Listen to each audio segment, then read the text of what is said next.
Good afternoon, ladies and gentlemen, and welcome to Noalmark Broadcasting's coverage of Eunice Cardinal sports. We're live here in Texico. It's a cold November day here, and we are freezing. We're testing mics. We believe we're already live. We just wanted to jump on here and test mics. I'm Jimmy Jones, and today I've got the man, the myth, the legend. I've got Edward Chara with me. Welcome, Edward. Thank you, Jimmy. It's good to be here. It is good to be here. Wish it was warmer. Yeah, for sure on that one. You know, they always say, and I've always said it myself, but when it gets cold like this, it's football weather. But I tell you what, there's a temperature somewhere in that where it becomes just cold. Yeah, and I think we reached it. I think so, too. I'm sitting up here snuggling. I've got my thermals on. I've got a little white windbreaker and then this bigger jacket, which is probably more clothes than I plan to have, but I tell you what, it's cold. Yeah, but as soon as this game gets going, it's going to heat up pretty good. That is for sure. We are setting up here on the Texico side. Here at Texico for this state championship game, they don't have much of a press box. So the press box is very small. So we're setting in the actual bleachers. There's no press box at all on the visitor side. In fact, they've brought in a couple of sets of portable bleachers that they've set up over there on that side just to kind of give the Eunice fans a little more space to sit, which is better than the previous years.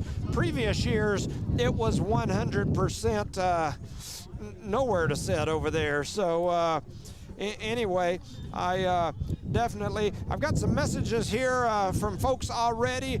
Evie back at the station saying the audio is loud and clear, so we appreciate her. And Miss Lindsay Danford, she says that if we do some birthday shout outs, she wants to add Colton, her son. Shout out to Colton. Happy birthday, Colton, to you. And we hope that you're warmer than we are.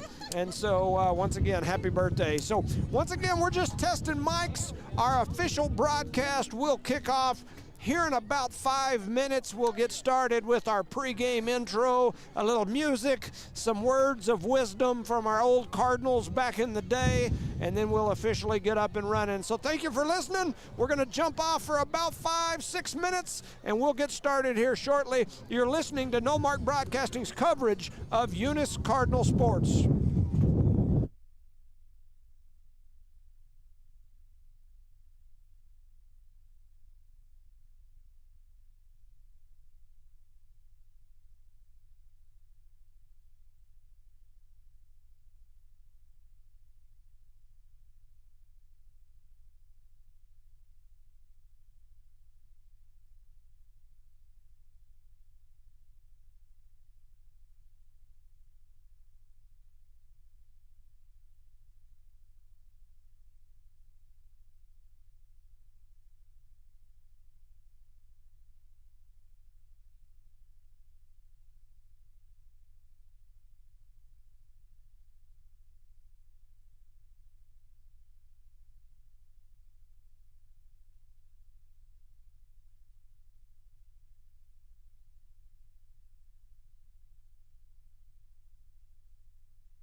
5-yard line, trips right, 2 over to the left. They're going to hand it to Woods. Woods got a big run. He cuts back to the 30, 25, 20, 15, 10, 5. Think of all that time.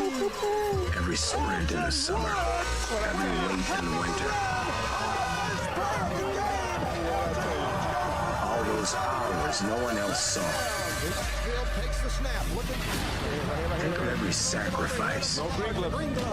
Early mornings on the levee, late nights in the film room, bus rides to playoff games.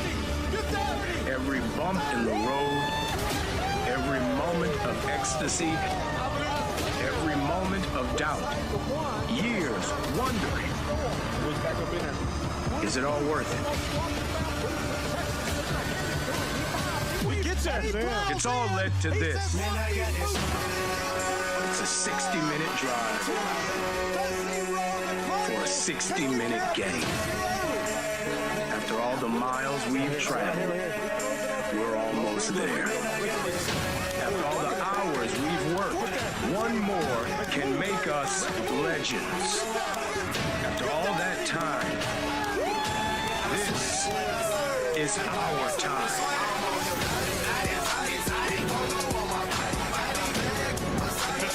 Forget a 5-man rush.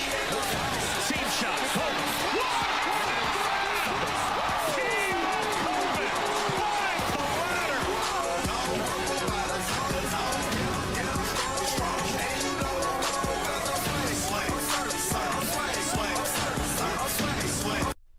This is Evan McCaleb.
Randall Montanez. This is Tyler Almaguer.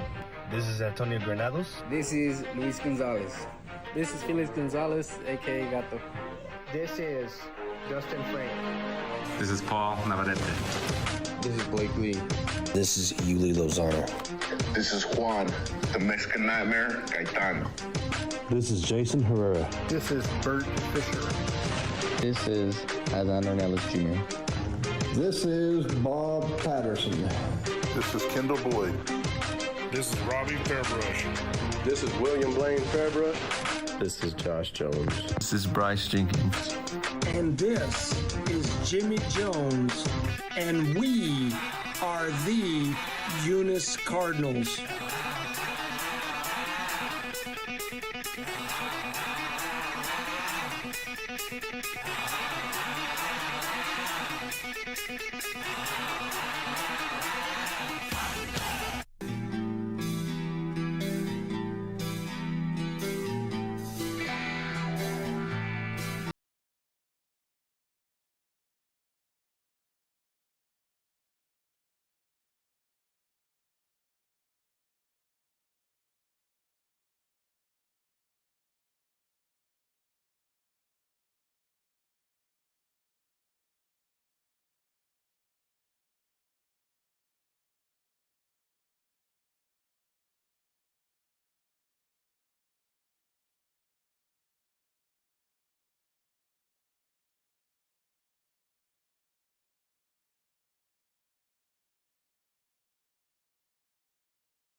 Cardinal Nation, and welcome to Noalmark Broadcasting's coverage of Eunice Cardinal sports and the Nucinda Credit Union NMAA 2A State Football Championship game. We are live, and we are blessed with the makings of a good one here today. I'm Jimmy Jones, and my normal crew is out of the state. In fact, even partially out of the country. They're unable to be here today. So we've brought back our old pal who helped last week. He's a former Eunice Cardinal standout, the parent of one of our Cardinal freshmen. He comes from a family of Cardinal standouts. Please welcome my brother-in-law and City of Eunice Councilman, Edward Charo. Welcome, Edward. Thank you, Jimmy. Thanks for having me again this week. We're excited to have you. We're glad you're here. You know football, and we are here for some football for sure. Today's matchup is a battle of two absolute powerhouse programs, the number 1 seeded and number 2 ranked in Max Prep's Texico Wolverines. They'll be hosting your number 3 seeded, but now number 1 ranked team in Max Preps, the Eunice Cardinals, two programs with storied histories. Eunice is the 16-time state champions. Texico is the 7-time state champs, including the last 2 years. Texico tries for the three-peat here today. Texico has played in the championship game 19 times in this school's history. Eunice has been to the championship 27 times. These two have played each other 41 times historically. Eunice has won 26 of those matchups. Texico has won 15 of the 41 matchups against Eunice. However, Texico has won the last 3 matchups between these two schools. Texico beat Eunice in the state championship game just 2 seasons ago, and last season Texico knocked the Cardinals out in the semifinals. Both of these schools had coaching changes a little over 7 years ago. This is the 7th season for both Greg Jackson of Eunice and for Bob Gilbreth of Texico.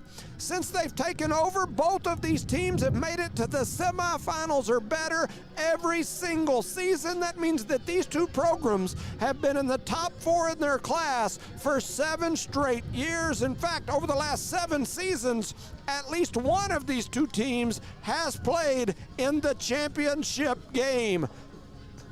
Eunice has won the last game of the year 3 times in the last 6 years, while Texico has won the last game of the season twice. Two storied programs with a ton of history, especially here in the last decade. Both programs also have a couple of former coaches in common. Our old buddy, Coach Pat Crowley, shout out to Coach Crowley, and of course, the man, the myth, the legend, the OG himself, a state champion at both Eunice and Texico, Eunice graduate Dave Lynn. My old high school coach, Coach Lynn, is an absolute legend of the game. He also spent time on the sidelines as the head coach here in Texico, where he was also a state champion. He's likely standing on the sidelines right now in a little bit warmer climate down at the Bulldog Bowl as Artesia is hosting Roswell in the 5A title game. The head coach of Roswell is none other than my buddy, Jeff Lynn, the son of Dave. Jeff's brother Josh was my high school teammate in Eunice. He was the former head coach at Eastern New Mexico University, just a few miles here from Texico. Eunice and Texico faced off about a month ago in Eunice. In that game, Eunice jumped out early and led by multiple touchdowns most of the first half and into the third quarter. In fact, Eunice has led during the first half in the last 3 matchups between these two teams, twice by 2 touchdowns, once by 3 touchdowns, only to see Texico have huge third quarter comebacks, and Texico has won all 3 of those games after being down 2 to 3 touchdowns. In the last game, Eunice did score with less than 2 minutes in the game to cut the Texico lead to 1 touchdown. Eunice then attempted an onside kick. They recovered that onside kick. The Eunice faithful went into a frenzy thinking the Cardinals offense was about to take the field with one chance to win the ball game with under 2 minutes to go. However, a late flag and a lengthy meeting of officials at midfield eventually led to the call that Eunice had touched the ball about a yard too short of the 10 yards that they needed. So the ball went over to Texico, the clock ran out, and the Wolverines had won that game. That loss to Texico was only the second loss of the season for the Cardinals and the only loss to a school in our class. It was the difference in Eunice being the number 1 seed and the 3 seed, which is where they ended up. Entering this game, Eunice is 9-2. The losses were to St. Mike's, the number 1 undefeated 2-time defending state champs in 3A, and of course that loss to Texico. The Cardinals averaged 50 points per game with that high-powered spread offense. They run a fast-paced, no-huddle system, which looks to throw the ball most of the time. They are going to take a ton of shots down the field. It's fun to watch. The Cardinals are led by one of the greatest passing quarterbacks in New Mexico high school football history. Elijah Melanson is number 2 in the history books in both touchdown passes in a career and in passing yards. 10,692 yards and 153 touchdown passes. Only one quarterback in this state's history has had better numbers, and it's not by much. His name, Brett Henson. Brett Henson is the greatest quarterback in New Mexico history when it comes to stats. Speaking of Brett Henson, a little history that I wanted to tell you all about, a little history of him that ties him back to the Cardinals. Brett Henson played at Hatch Valley. His dad was the superintendent at Hatch, but he became famous early in his career as the coach at Animas during 7 consecutive state championships. His dad's name was Billy Henson. Billy Henson had played football in Louisiana, where he was the quarterback on a team that included a pretty good running back by the name of Terry Bradshaw before he moved to New Mexico. After that, he moved to Carlsbad, eventually went to the University of New Mexico. After college, he joined the coaching ranks, coached at a few different places, ended up in Animas, where he went 127-28 with 7 consecutive state championships, including a 72-game unbeaten streak, the longest in our state's history. When the movie Friday Night Lights was made, the producers were considering 2 programs or storylines for that movie. One was the Odessa Permian Panthers of Mojo, and the other was Coach Henson and the Animas Panthers. We all know the movie ended up being about Permian. Anyway, Henson left Animas. He landed in Clayton. When I was a senior, Coach Henson was the coach at the number 1 seeded team in the state, the Yellow Jackets. Dave Lynn led a group of underdog Cardinals in the Ice Bowl in Clayton. At one point during the game, Coach Lynn called a timeout, walked out on the field. He started screaming some things at Coach Henson, telling him exactly what we were going to run. Anyway, funny story, Eunice ended up winning the state championship, upsetting Clayton. Coach Lynn is now a Eunice and Texico legend. Coach Henson eventually went to become the superintendent at Hatch, where he hired Charles Gleghorn, the head football coach, and Eunice alumni quarterback and Henson went on to be the greatest quarterback in NMAA history. Melanson sets at number 2. Gleghorn was the head coach, was Coach Greg Jackson of Eunice's mentor at Hobbs before Jackson became the head coach in Eunice. So just kind of a pretty cool story that link them all together. This Cardinal team averages 50 points a game. They give up about 25. Dyson Lord leads the team in receiving. We've also got Lucas Lopez and Zeke Garcia. The Eunice running game has continued to get better all year. Adon Baeza missed most of the season with a broken arm. He got hurt last week, but I'm hearing he's going to play here today. He's averaging about 75 yards a game. Grayson Meek, the senior, is the workhorse for the Cardinals. He also averaged about 75 per game. And then, of course, Elijah Melanson. We all know what he can do with his arm. He can also pass the ball. He's a state champion on the track. He's about 6'1", 180 right now. He can run it just as good as he can throw it.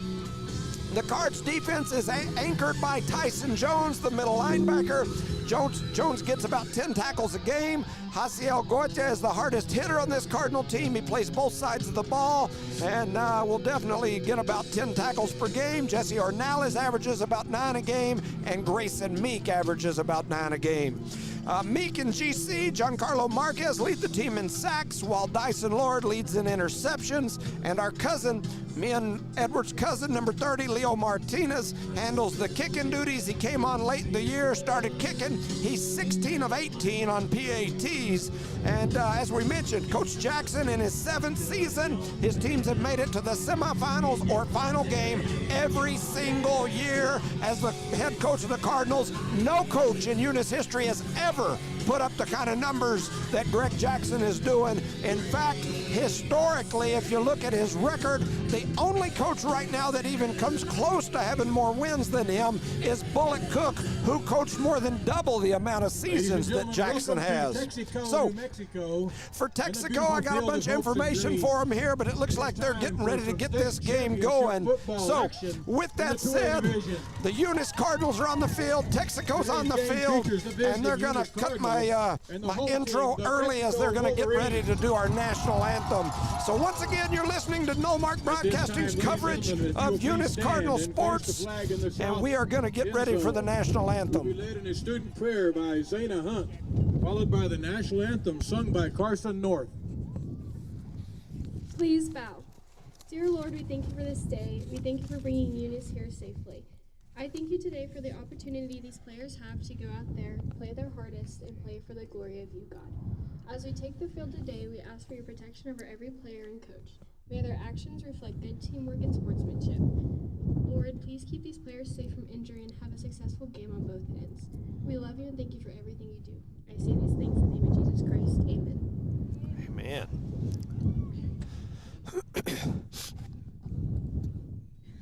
Oh, say, can you see by the dawn's early light what so proudly we hailed at the twilight's last gleaming, whose broad stripes and bright stars through the perilous fight o'er the ramparts we watched were so gallantly streaming, and the rockets red-glared, the bomb bursting in air gave proof through the night that our flag was still there. Oh, say does that star-spangled banner yet wave o'er the land of the free and the home of the brave? And we've got the national anthem done here today, and so we are headed back, getting ready to get this game kicked off. Once again, shout out to Coach Crowley. We appreciate you. It is cold. It is. Absolutely cold. I've gotten cold. This metal bleacher that I'm sitting on out here in the wind, the wind is blowing, which could be a factor when it comes to this Eunice Cardinal passing game. You know, Texico, for the most part, they typically run the ball about 80% of the time. They do pass it, but their passing game, historically anyway, the last couple of years, has usually been one of those deals where they run it 5, 6, 7, 8, 9 times in a row. They get you packing the box because they've got a huge offensive line that I didn't get to talk about. They average around 265, 270 across the front. They've got some crazy numbers when you start talking about the size of the offensive line. They've got a 6'4" quarterback that just returned. He didn't play against us in the last game. They've got a great running back. So what they do is they pound it. They run the spread offense, but they pound it down your throat over and over and over again.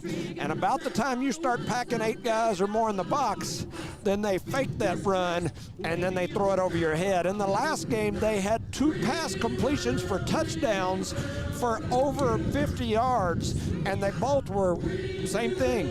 Catch us leaning in the box, going forward, biting on that run fake, and then they throw it over our heads. One of those was a deflected ball that hit 2 or 3 guys, landed in the hands of a Texico Wolverine, and off he went to the races. And so they do throw the ball, and they've got great passing numbers as far as their yardage, but it's because of that running game. They establish the running game, they get you packing the box, and then they throw it over your head when you least expect it. I guarantee you, it's cold and it's loud over here. It is very loud. So anyway, both teams went out at the to do the coin flip, and my tongue and my lips are shivering. But anyway, they got the coin flip out of the way. It looks like Texico's going to kick. The Eunice Cardinals will receive. Eunice in the away white with the red numbers. Texico in the green home jerseys. They've got the white trim, white numbers, white pants, white helmet with the Wolverine on the side. And we are getting ready to kick off. Texico going to be kicking off with that wind. The wind's blowing out of the north, straight toward Eunice in the south. Texaco will get ready to kick off here. And it looks like we're going to get this thing going. And the Texico faithful are on their feet. Some birthday shout-outs. Cameron Santa Cruz, happy birthday. Dave Frazier, Manuel Lujan, TJ Martinez this past week. Colton Corbell, happy birthday. We appreciate you. Pretty cool tidbit of information. Number 5, Jet Curtis, is the nephew of Eunice's own Bruce Carver. He plays for Texico, the young man does. That's number 5, Jet Curtis. Here's the kick. It's a little squib down the middle. It bounces all the way to the back. Lucas Lopez, the freshman, picks it up, and he got hammered right at the 25. A hit like that on a cold day like this will wake you up. Or put you to sleep, one or the other. So the Cardinals will take over. Here we go. 1st and 10, about the 25-yard line. Eunice in that spread offense. Elijah Melanson, number 9, the number 2 passer in New Mexico high school football history, brings his offense to the line. There's trips it's 2 to the right, 1 to the left. They're going to fake the handoff. No, they hand it right up the middle to Meek, and he gets hit in the backfield, and he's going to lose about 1. And Garcia. Timberlake makes the tackle for Texico, and they said Garcia was in there as well.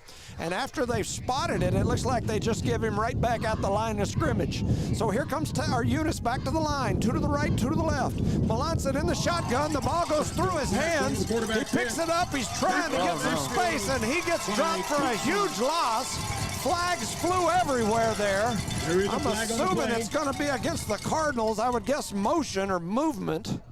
We'll see what the call is here, as they did throw the flag back here in the backfield. I'm expecting yeah, they call that on the Cardinals. Illegal procedure. So the Cardinals didn't get set before the snap. And so I guess from what they're saying that penalty was before the snap. So good for that. I was going to say, so that saved us probably an extra 10, 15 yards. As this cold, cold wind, that ball went right through Melanson's hands. So Melanson back in the shotgun. He's got trips to his right. He's got 2 to his left. He's in the backfield. He throws it down the field, and that ball's going to go off the hands of a Cardinal. That's number 14, Zeke, I believe. And the Cardinals will now be at 3rd and a long ways. 3rd and 15. As Eunice heads back out here. It is a windy day, and it's cold. So, historically, when you talk about the passing game, that wind and that cold usually impacts the pass more than it does the run. It does, very much so. 2 to the right, 2 to the left. Melanson in the backfield. He takes the snap. Here comes the blitz. He's looking down the field, trying to find some space. He cuts back into the middle, gets dropped down. And he gets back to about the line of scrimmage where they drag him down. He was under pressure from the time he got the snap. in my pregame, I was going to talk, I run out of time, but I was going to talk about Texico and how they've been able to put together these blitz packages from all different angles the last few times we played them. They're going to come after Melanson. He's going to be under pressure. They've got a huge line, and they've got some really speedy linebackers that'll come after him. And so Eunice back in the punt formation. Oh, they snap it deep, and he does pick it up finally, and now he's going to kick it away. It's a low line drive punt, and Melanson did fantastic to get that away as the snap sailed almost over his head. He was able to chase it down. He had a man right in his face. He faked the kick, get that guy to jump out of the way, and then just basically kicked it across the turf. A little skipper, like you skip a rock across the water, and it bounces all the way to about the 47-yard line, just across midfield, where the Texico Wolverines and their monster offensive line will head out onto the field. Texico wastes no time. They're set up. They've got one wide right, one wide left. They're in a little T formation in the back. They shift, and everybody moved. And let's see what happens. And they're pointing toward Eunice. And they are going to call it on Eunice, as the Eunice Cardinal coach is not liking the call. The Cardinals did jump. What happened was the Wolverines had set up in a shotgun formation, and right before the snap, they shifted everybody, and on that shift, Cardinals jumped. So 1st and 5, the ball's now about the 48-yard line across midfield. In the shotgun, they're going to take the snap. That's Fig, and he's just going to take it and head to the right side. He's got a little space. He's going to be drug out of bounds by Hasiel. He's going to pick up about 3 yards. He's down to about the 44-yard line, where it'll be 2nd and a long one. They end up spotting him about the 44. So Texico heads into their huddle. Cardinal defense on the field, 2nd down and a long one. They've got Wallen in the shotgun. He's got a man to his right, one to his left, and then he's got a pistol back behind him.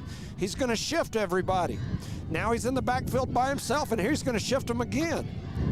And he takes the snap, and he's going to head to this right side, trying to turn the corner. They knock him out of bounds, and let's see where they spot.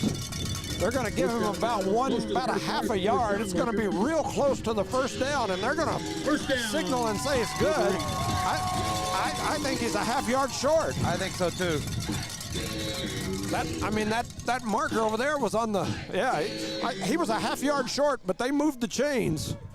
So here we go. That makes it 1st and 10. Ball now about the 43-yard line, maybe the 44. Fig in the backfield. He takes the snap, heads to the left side. He's got Hasi over there that had him. He faked Hasi out, heads to the left side. He's got some space all the way down to the 25-yard line, about the 23, where they knock him out of bounds.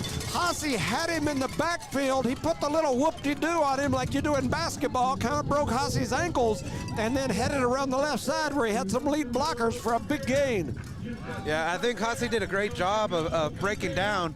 He just squared up his body too much. He's got to stay parallel to the lines on the field so that he can make that movement. Yep, absolutely. I agree with you. That's going to make it 1st down and 10 as Texico's driving. They're down inside the 25. Looks like they're spotting them about the 23. Here they go shifting again. They've got Wallen in the backfield. He's going to take the snap, runs real hard to his right side, trying to turn the corner. He pushes through the middle. He gets taken down by number 2, Jesse Ornelas, but he's going to pick up at least 5. Gain of 8 on the play. And they're going to give him 8. So it's going to make it 2nd down and about 2. As Texico subs in about 4 players right there. 4 ran off, 4 stay on. They've got Wallen in the backfield. Wallen is the quarterback from the last couple of years. He's been hurt most of the year. He just came back. And you've got Fig out there as well. So Wallen in the shotgun. He takes the snap, heads to the left side, trying to turn the corner. He's got a lot of room. Flags fly everywhere, and he's into the end zone for the touchdown, but I think they're going to call it back for a holding or a block in the back out there on that left side. There was a whole lot of Eunice Cardinals that were going the opposite direction. And I can only imagine that that's some sort of illegal block out there on the left side, and they'll bring them back. because even the Texico Wolverine fans didn't get up. Yeah. Which I don't know if that's because it's cold. It's probably because of the cold. But they definitely didn't stand up and celebrate. The Wolverines downfield. So second down, and now they're going to march them back, and it's a spot foul. So it ends up being second and about 4, because I guess it was down the field. So 2nd and 4, Texico and the Wolverines marching. They're deep inside Cardinal territory. The Cardinals went 3 and out on theirs, and Texico now with their first offensive possession. Wallen in the shotgun. He's going to shift his team around. He's still moving them. He takes the snap. He's looking pass. He throws it out here to the right side to Fig. Fig's got Cardinals all over him. I see Hasiel. I see 5'4". I see 5. Number 5 is Grayson Meek. I see 8-1 in there. 8-1 is Kyle Hacker. And so multiple Cardinals get in on that one, and they drag down Fig for a loss. And I said that was Fig. I think it was actually, it was Fig. Brings up 3rd down and 10 for the Wolverines. So now it's 3rd and 10. Early in the game, but right now this is one of the most important plays of the game. Yes, it is. Wallen in the shotgun, shifts his offense around. He takes the snap, looking pass again, looking down the field, throws it into the middle, and he's got a man wide open for the touchdown. About a 24-yard touchdown pass. 23-yard touchdown pass for Wallen. And Texico gets on the board first on the 20-yard touchdown pass to Hocken. And that's the play, Jimmy, that you've been talking about they're going to do. They're going to run this offense, run it down our throats, and then they're going to come out with that pass. And that's exactly what's happening when our corners are biting on that run right away. Rutherford with the extra point. There's the kick. It's up and through. And so the Cardinals now lead 0-7. We've got 8:06 remaining here in the first quarter. Your Cardinals trail Texico 7-0. You're listening to Noalmark Broadcasting's coverage of Eunice Cardinal sports, and there was a late flag on that extra point, so we will see what that ends up being as Texico is playing the fight song. Shout out to some sponsors: Eunice Pump and Supply, Eunice Public Schools, Redbird Gas, Parker Energy, NMR Pipeline LLC, Outlaw Grill, Guns Up Services, Thomas Welding, Eunice Wrecker, Redbird Garage, Cardinal Hardware, Debbie's Country Kitchen, City of Eunice, Badger Hydrovac, Eunice Health Clinic, IPS Incorporated, NMJC, Burrito Beast, Lasco Construction, and R360. And they did bring everyone back out onto the field. Wolverine's going to try the extra point again. And it is the same result as they scooted him back, and he knocks that one down as well. So the Cardinals trail here 7-0. Already talked about our sponsors. Talk about how dang cold it is out here. My nose is running, my hands are cold. I got my gloves in my pocket, but if I put them on, I can't manipulate my papers and all that stuff. The wind's blowing 100 miles an hour, so I have to hold on to my papers or they go blowing down the street. So it's a rough day out here in Texico. Well, I tell you what, there's somebody on our sideline that had the right idea. They brought a tent. Oh yeah, for sure. Yeah, I see that over there.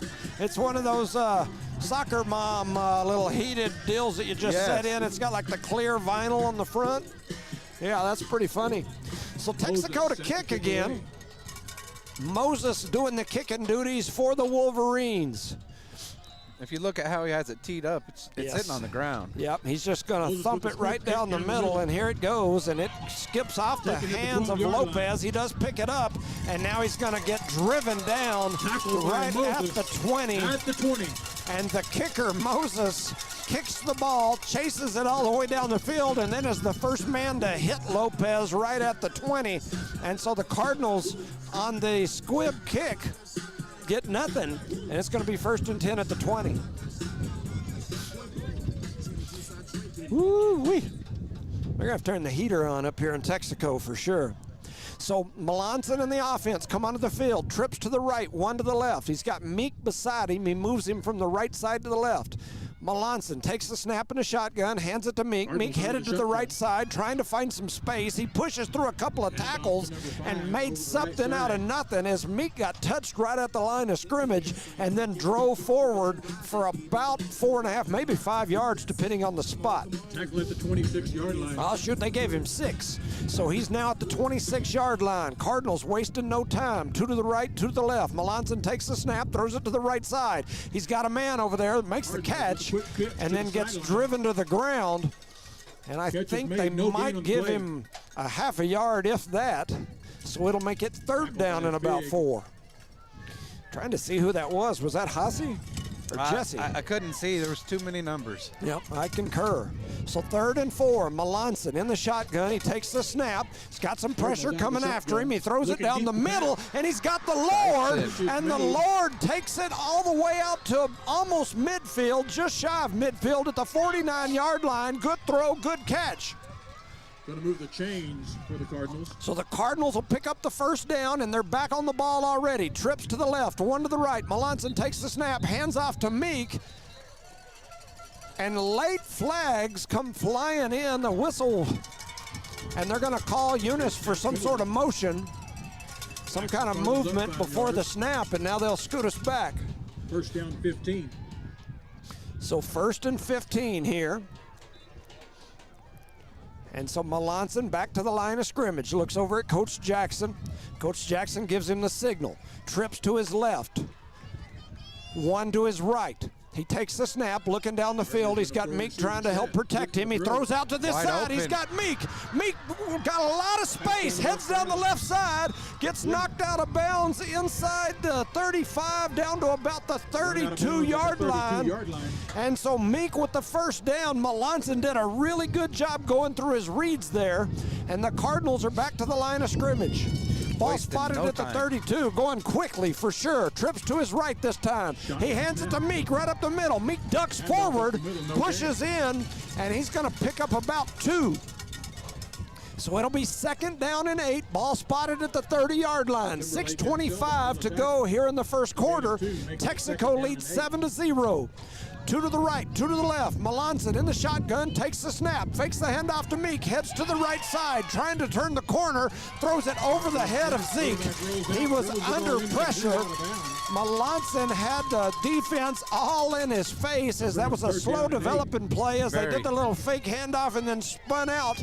And as he spun out to that right side, there was a linebacker just on a straight run right after him, and he did everything he could to get rid of it. So now we're at 3rd and 8. Ball at about the 30-yard line. Melanson takes the snap, looking down the field, trying to find some space, and he misses. He misses Lord. He had Lord open and just threw it a little too far out in front of him. He had Wallen, the quarterback that's been out, the guy that's 6'4", he had him right in his face coming at him, and he just kind of led Lord a little too much. And so that makes it 4th down and 8. I can only imagine we're going to go for it here. 3 wide to the right, 1 to the left. Melanson in the backfield. He's got Meek beside him. He takes the snap, looking down the field. He throws it down the field. And Lopez didn't turn and look back in time. He lost the ball. Melanson had to get rid of it. He had 2 linebackers in his face again. And the Cardinals give it up. They turn it over on downs, and here comes the Texico offense back out onto the field. So Eunice in a little bit of a predicament here as the Texico offense comes back out onto the field. Birthday shout-outs, Cam Santa Cruz, Ide Frazier, Manuel Lujan, TJ Martinez, and Colton Corbell. Texico, 1st and 10, ball at the 30. They're going to send everybody shifting. They rotate Fig up into that quarterback position. Man in motion. Fig fakes the pitch to him and then heads to the right side. He's got some room, trying to push forward, and they're going to sling him out of bounds, but he's going to pick up almost 20, probably 19, or it's going to be 1st and 10 Texico, and Texico and that offensive line is doing what they want with us right now. Our linebackers are looking really sluggish. They're not making real good movements towards the line. And it looks like Jones just come out and they just put somebody else in for him. They have a couple of different sets where they bring in like Giancarlo and some of them on the outside. I see Melanson up there playing linebacker now as he's trying to get to that side. And they go with the snap and then that just straight run over to the left side. They're going to pick up about 5. I saw Melanson up there playing linebacker right there. What Texico has done a good job of all year is they like to snap it to the quarterback. They rotate their running backs over and they pinch that defensive end, and then they sprint to try. And they've got fast running backs, so they sprint to that corner. And if you're not moving and fast there in that linebacker position, they'll get around you. So here they go with the shift. They've got Wallen in the backfield. They rotate everybody over, and now they rotate them the other side. He's going to snap it, and here they go. Exactly what we just talked about. They head to the right side. They've got a big gain as they push down the forward or push down the field. Possible block in the back. So Texico, the flags fly, and I can only imagine it's going to come back the other way. Holding. Hold against the Wolverines. As they are going to call holding against Texico, and that'll save about another 20-yard pickup, and that'll move everything backwards. And so rotating in again is Jones, and then it's just some different packages that they're trying to run. 24 hours a day, Whataburger can feed your team anytime, day or night. Trying to see where they ended up, where he went to.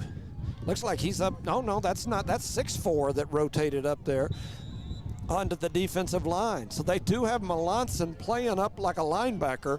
Don't really have a deep safety.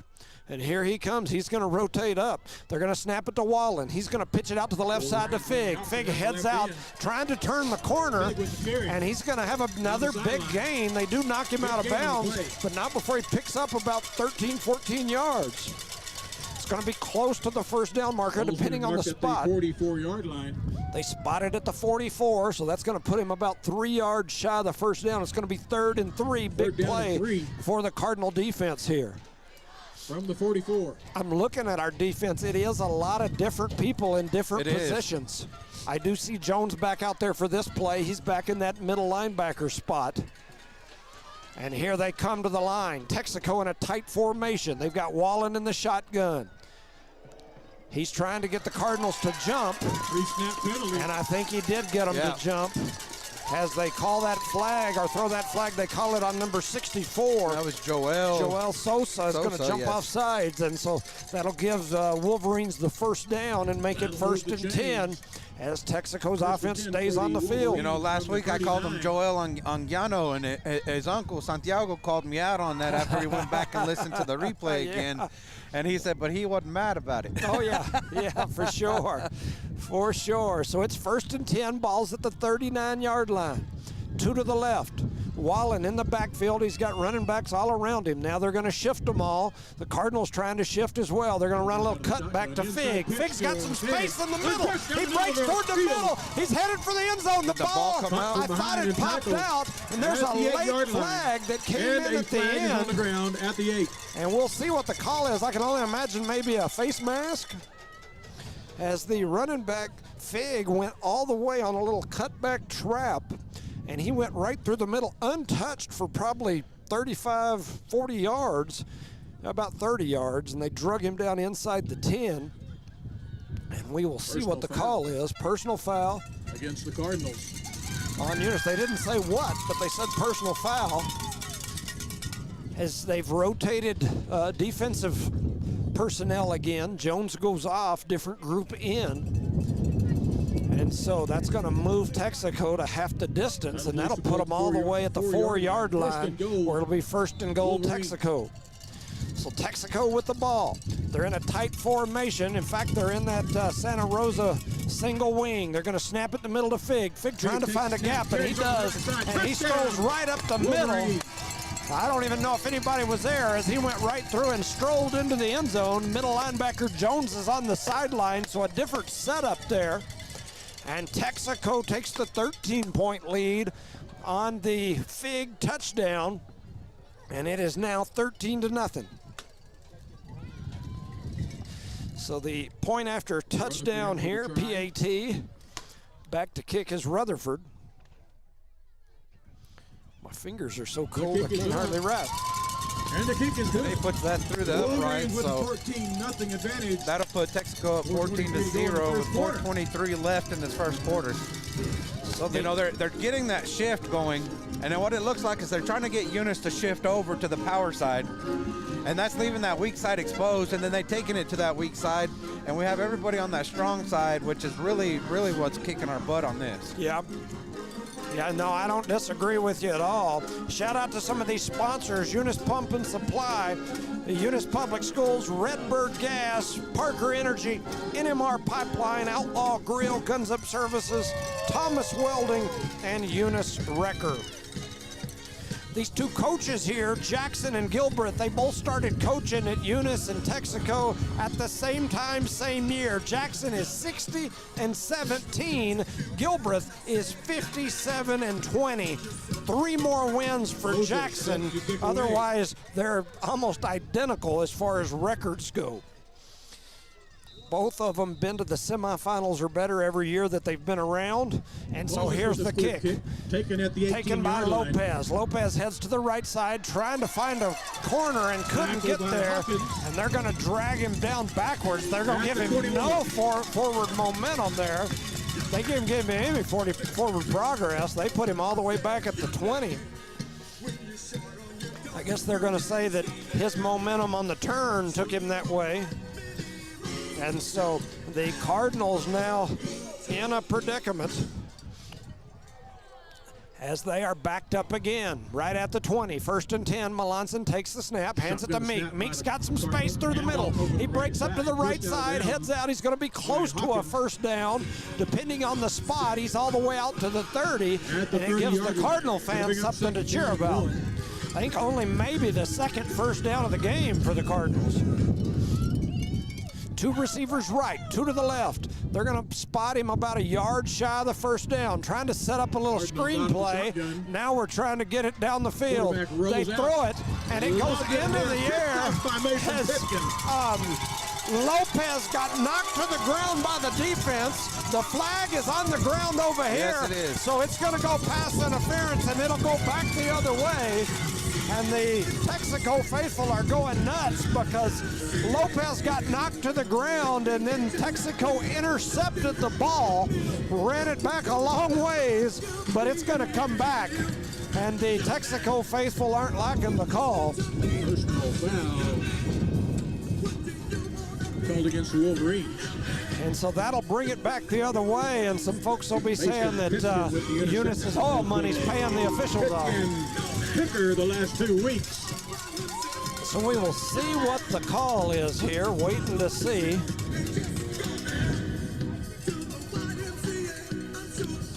The Eunice offense is still on the field. It looks like it's going to stay Texico's ball. They just called Texico's ball in, threw ours back, so it looks like it's going to stay Texico's ball. So they're going to say that that personal foul was after the interception. They are. Yes. Wow, I thought they were going to call that pass interference where they cleaned up Lopez. Yeah, I did too. And they did but I think they're trying to say he tripped over his own feet. Oh, wow. So it is going to be Texico ball, so I was wrong. I thought it was a pass interference call.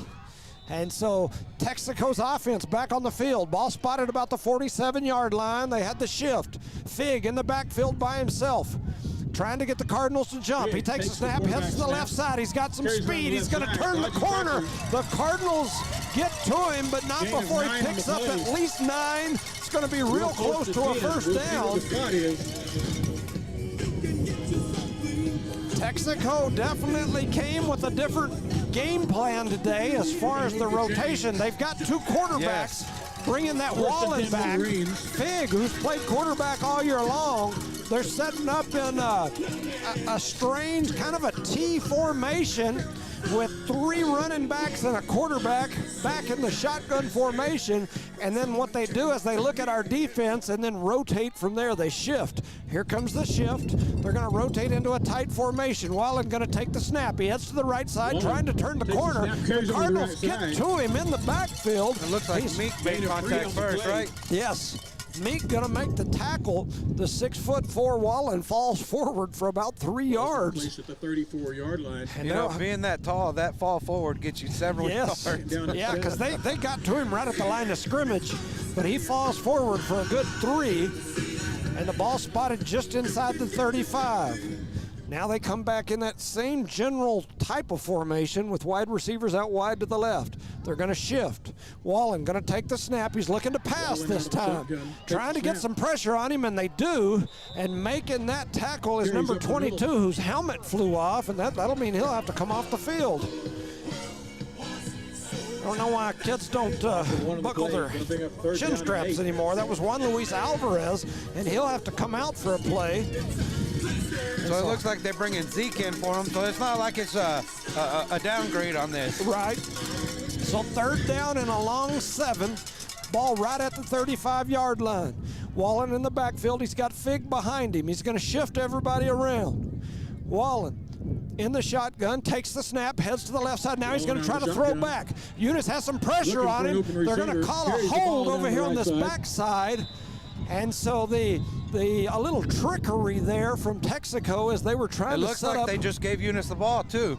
Oh, they're at the end. Yes, they called a fumble, and they signaled for Eunice to have the ball. So there was a hold over on the backside, and the white hat was already standing over here making his call, not even knowing that that they're calling a fumble over here on the side. So we'll see what their discussion. They're having a big meeting out here in the middle. What they're saying is there was a late fumble there.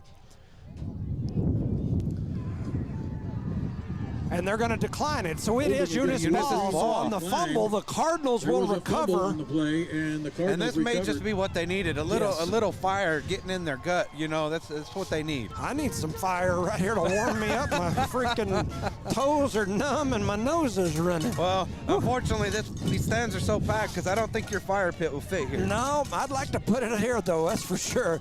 So here we go. 1st and 10 Cardinals after the fumble and the turnover. We needed that. Ball spotted about the 36-yard line. Melanson and Meek sitting in the backfield. Trips to his right, one to his left.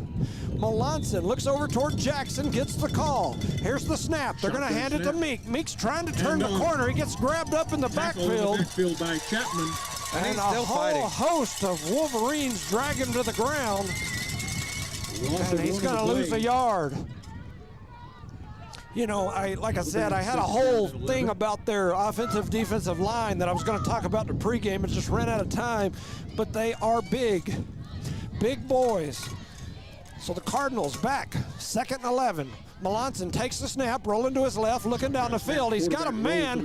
Oh! Well defended by Nathan Autry. He was trying to squeeze it in there, trying to get it to Lord, and it gets slapped out of bounds by a good play defensively from Texico.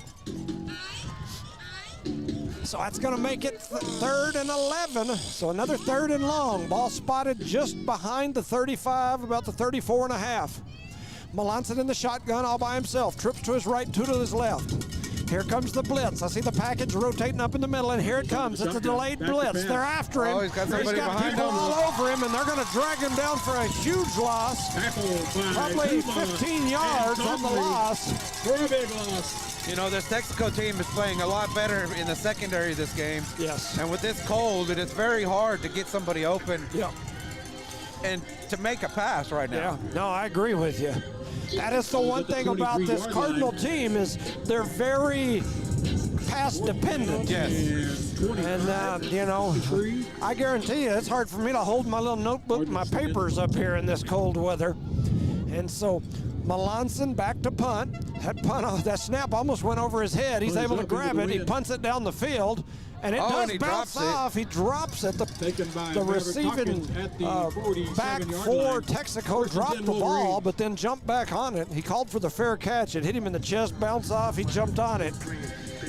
And so Texico will take over again. They've already got a 2-touchdown lead. It's 14-0. And their offense comes onto the field again. They'll take over 1st and 10 about the 47-yard line.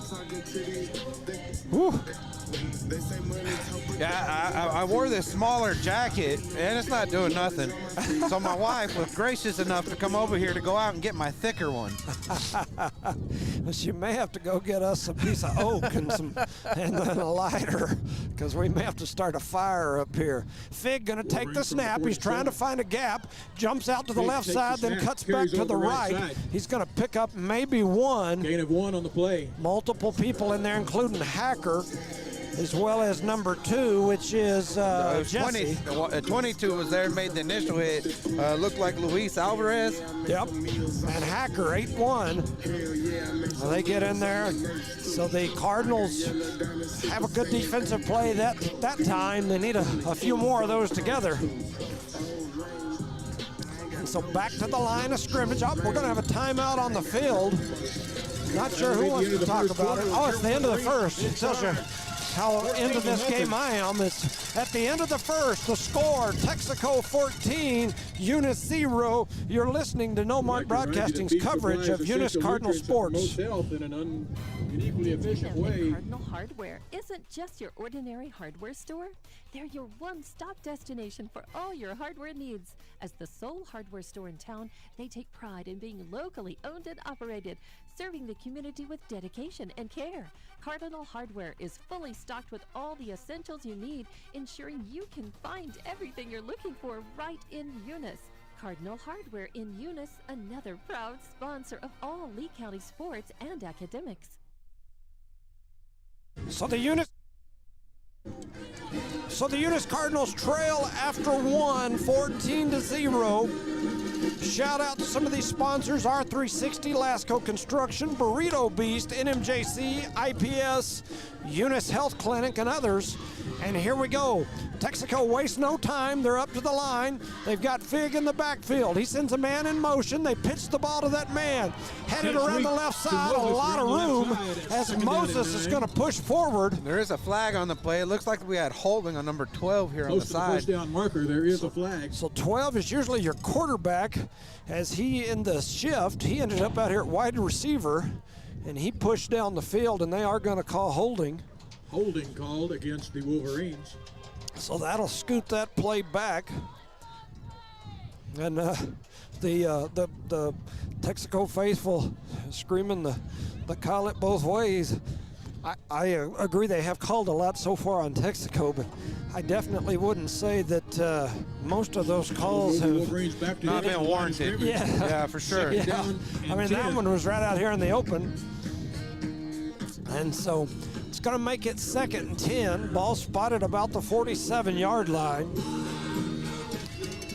Wallen and Fig both in the backfield. They've got a man to each side. They're going to send the rotation in. Fig's going to rotate up into that shotgun position. He sends Moses in motion. They pump Fig to him and then throw it over to the left side. They've got the big man, Dexter Chapman. He's got a lot of room. He's running down the field all the way inside the 20 as Chapman pushes it all the way to the 20-yard line. Maybe just a bit inside as Texico will have it 1st and 10. They're going to spot him at the 21. 21-yard line.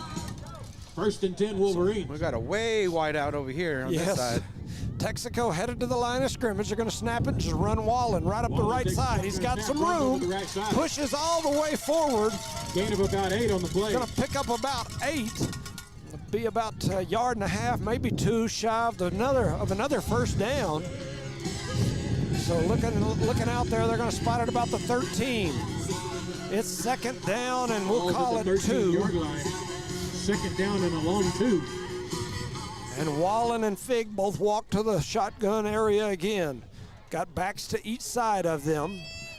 And they're going to send the rotation. Here comes the rotation. Wallen in the backfield by himself. He's going to snap it and head right to this left side where he's got all of his lead blockers. He's trying to turn the corner. And he's going to turn it. With no flag on the play. No flag. I thought you had a hold out here like a tackle. Oh, I mean, he literally had him pinned to the ground. So. Yeah. And no call, and so that'll be a touchdown there. on about a 15-yard touchdown run, something like that. And so the Cardinals getting taken to the woodshed here. So 15-yard touchdown run from Wallen. Rutherford in for the extra point. And so here comes the extra point. Rutherford back for the kick. The kick is up. Kick is up. And it is no good. To the right side.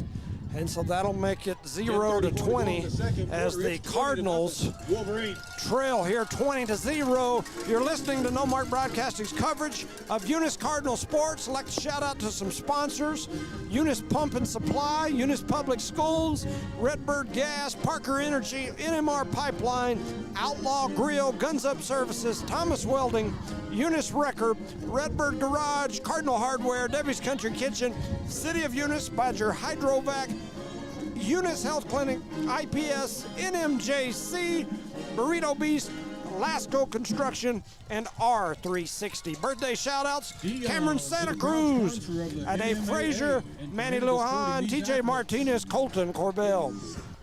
So, here we go. 10:34 still remaining in this first half, and the Wolverines are putting the whoop-de-doo. They're slapping us around right now. Looks like John Jones slapping around DC in a UFC fight or something out here right now, as that kick is going to be headed down the field. Lord's going to pick it up, trying to find some space. He runs through the middle. They're going to take him down right about the 30. At the 30 by Dumas. Some of the better field position that we've had after a kick this game. For sure. So back to the line of scrimmage. Cardinals and their offense, they just hadn't been able to get anything going so far. This Cardinal offense averaging over 50 a game, but not today. Not today. Melanson in the shotgun, takes the snap, fakes the handoff. They're going to run him around the left side. He's got some speed. He's headed to the left side, still up, gets knocked down right at midfield. So a big run by Melanson. At the 48. You know, and that's what we may have to be doing today. We may have to switch it up to the run. Yep. We've got the talent back there. And you got Melanson. And, you know, most of the season you're saying, well, I don't want to get him hurt. But in a game like this, you just gotta do it. Thrown out of bounds. And so the Cardinals trying to set up the screen right there. I think Texico was running it with us. Yes. And we just had to let that one go out of bounds.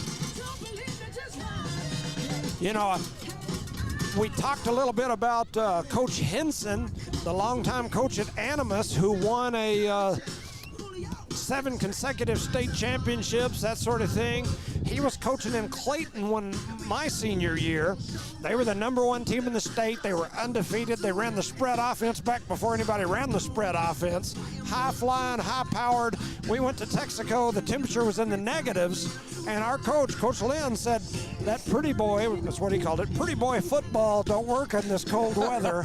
And, you know, we had the stone wall back in those days, and we just ran it up the middle over and over and over, and we were powerful. Man, had that big line. Those Montanez boys led that, didn't Montanez boys, Toby Holland, Brett Snyder, Bert Fisher. I was getting my Brett and my Bert combined. People like Michael Harlan, Philip Jenkins out there playing on the ends. I mean, just big, strong boys. Chad Dean. I mean, we just run over people, and we won that game probably a lot because of that. So Melanson takes the snap, throws it across the middle, and he had 4 guys within a half yard of him. They were coming after him, and he just had to let it go, try to throw it on a timing route, cutting across the middle to Lord, and he just threw it out in front of him. Actually threw it right to a Wolverine, but off the Wolverine's hands. Yes. 2nd down and 20 for the Cardinals. And it's 2nd and 20. Ball spotted about the 42-yard line. Melanson in the backfield. He's got Meek back there with him. Trips to the right. They hand off to Meek. Meek's trying to make a corner over on the left side. He's got some room, and he pushes all the way down. He picks up about 20, maybe a little over 20. But unfortunately, He's still 9 yards short. Well, though, and I right? said he picked up 20. He picked up about 12, but we needed about 20. Oh, so it looks like we're about 8 yards short. Yeah. So third, we'll call it 8. Ball is at about the 46-yard line. Melanson with trips to his right, 2 to his left. Melanson takes the snap, looking down the field, throws it over the left side, and gets batted down by one of those defensive line folks there. That was Timberlake who got a hand on it. Down in 8. And that makes it 4th and 8. So, down 20, I can only assume that the Cardinals are going to go here right at midfield.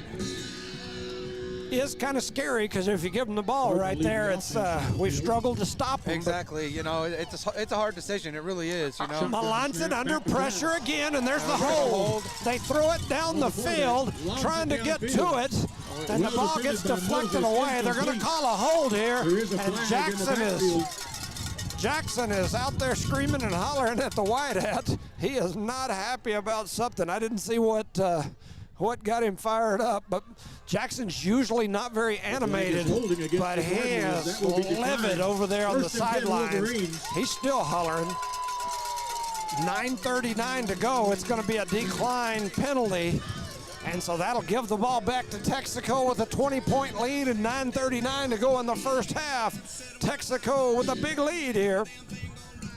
Before this game, I got here several hours early. The Texico fans were already piling into these bleachers. There's seats all over. They had their little seats up here, and they gave me a little corner. But I got to tell you, as much as I talk crap about Texico because they've kind of become the rivals the last several years, the people were very nice. They all came up and talked about our broadcast, said they listen to us all the time, and we appreciate that. Wallen takes the snap, heads over to the left side. Now he steps back to pass, throws it down the middle. Oh, it's intercepted. Melanson at the 40. He's over to the 45, the 50. He ran out of bounds. And early in the season, I'd have said that was a good deal, but right now I'm like, man, keep running. So a great interception by Elijah Melanson, our quarterback. He picked up about 15 after the interception. Yeah, he read that like a book right there. That was straight, a perfect read. So 1st and 10, the Cardinal offense back on the field. That's one way to pick up a first down. Yes. 2 to the right, 2 to the left. They hand it to Meek in the middle. Meek trying to turn the corner. He's got a blocker in front of him. He's still on his feet. And a late flag right at the end, and I'm assuming they're going to call that one back. There is a flag on the field. The only thing I can think is a hold or maybe a hit in the back somewhere down the field. I saw the flag come. It's got to be a hold. It looks like they're going to call this a spot flat. Holding against the Cardinals will back them up. So the Texico faithful enjoy the call as they stand up and start cheering, and the Cardinal faithful not liking the call. I didn't see a hold, but I saw a flop. Yeah. I saw a flop. I did see the player fall down, but I don't know how that would be a hold. So that's going to make it 1st and 10 again. Ball's now spotted just across midfield at the 49. Melanson in the shotgun. He's got trips to his right, 1 to the left, and the whole team except the center moved. And now they'll scoot them back. Dang it. They get something going, and then they do something like that. Yeah, you can see Jackson's not happy on that sideline right now. 5 yards. Yeah, he's livid. 15. So shout out to Sean Roach saying they're listening from MJ's baseball tournament in Phoenix, Arizona. Back to the line. Ball spotted about the 46. Melanson takes the snap, looking down the field. He had a man in the middle, but he's got pressure. They're chasing him around. He throws it down. And it hit Hussey. Almost intercepted. He threw it down the field. Moses goes up for Texico to try to pick it off. It goes just over his head, and I think Hussey thought that he was going to intercept it. And when he missed it, it hit Hussey right in the hands, and he couldn't haul it in. So 2nd and we'll call it 15. And here we go. The offense back on the ball. Trips to the left, 1 to the right. Melanson takes the snap, trying to find some room. He breaks a couple of tackles, heads to the left side, trying to turn the corner. He's going to run out of bounds. He's going to pick up maybe 5, maybe 6, depending on the spot. 49-yard line. So back to the line of scrimmage quickly are the Cardinals. It's now 3rd and 10. A whole lot of work to just make it 3rd and 10 back where we started this whole thing at. Melanson all by himself in the backfield, takes the snap, looking down the field, throws it over the left side. Pass is complete. Pass was caught over there on that side. That was number 7. That's Isaac Melanson. Yes, so Isaac Melanson makes the catch. He's hit as soon as he's making that catch. So we got 4th down and what, 5? Yeah, about 4th and 5. Ball just across the 45, about the 44-yard line. Melanson got his team back to the line. Trips to the right, 2 to the left. Here comes the blitz. They're sitting in the kitchen sink after him. He lets it go down the middle. It's caught by the younger Melanson. Oh, it's fumbled. And the ball got knocked away as he was fighting for more yards. And they're going to say it's a turnover. Going to be Texico's ball as Isaac made a great catch in traffic, was fighting for yards. They were holding on to him, and the ball gets punched out from behind. And it's going to go back to Texico.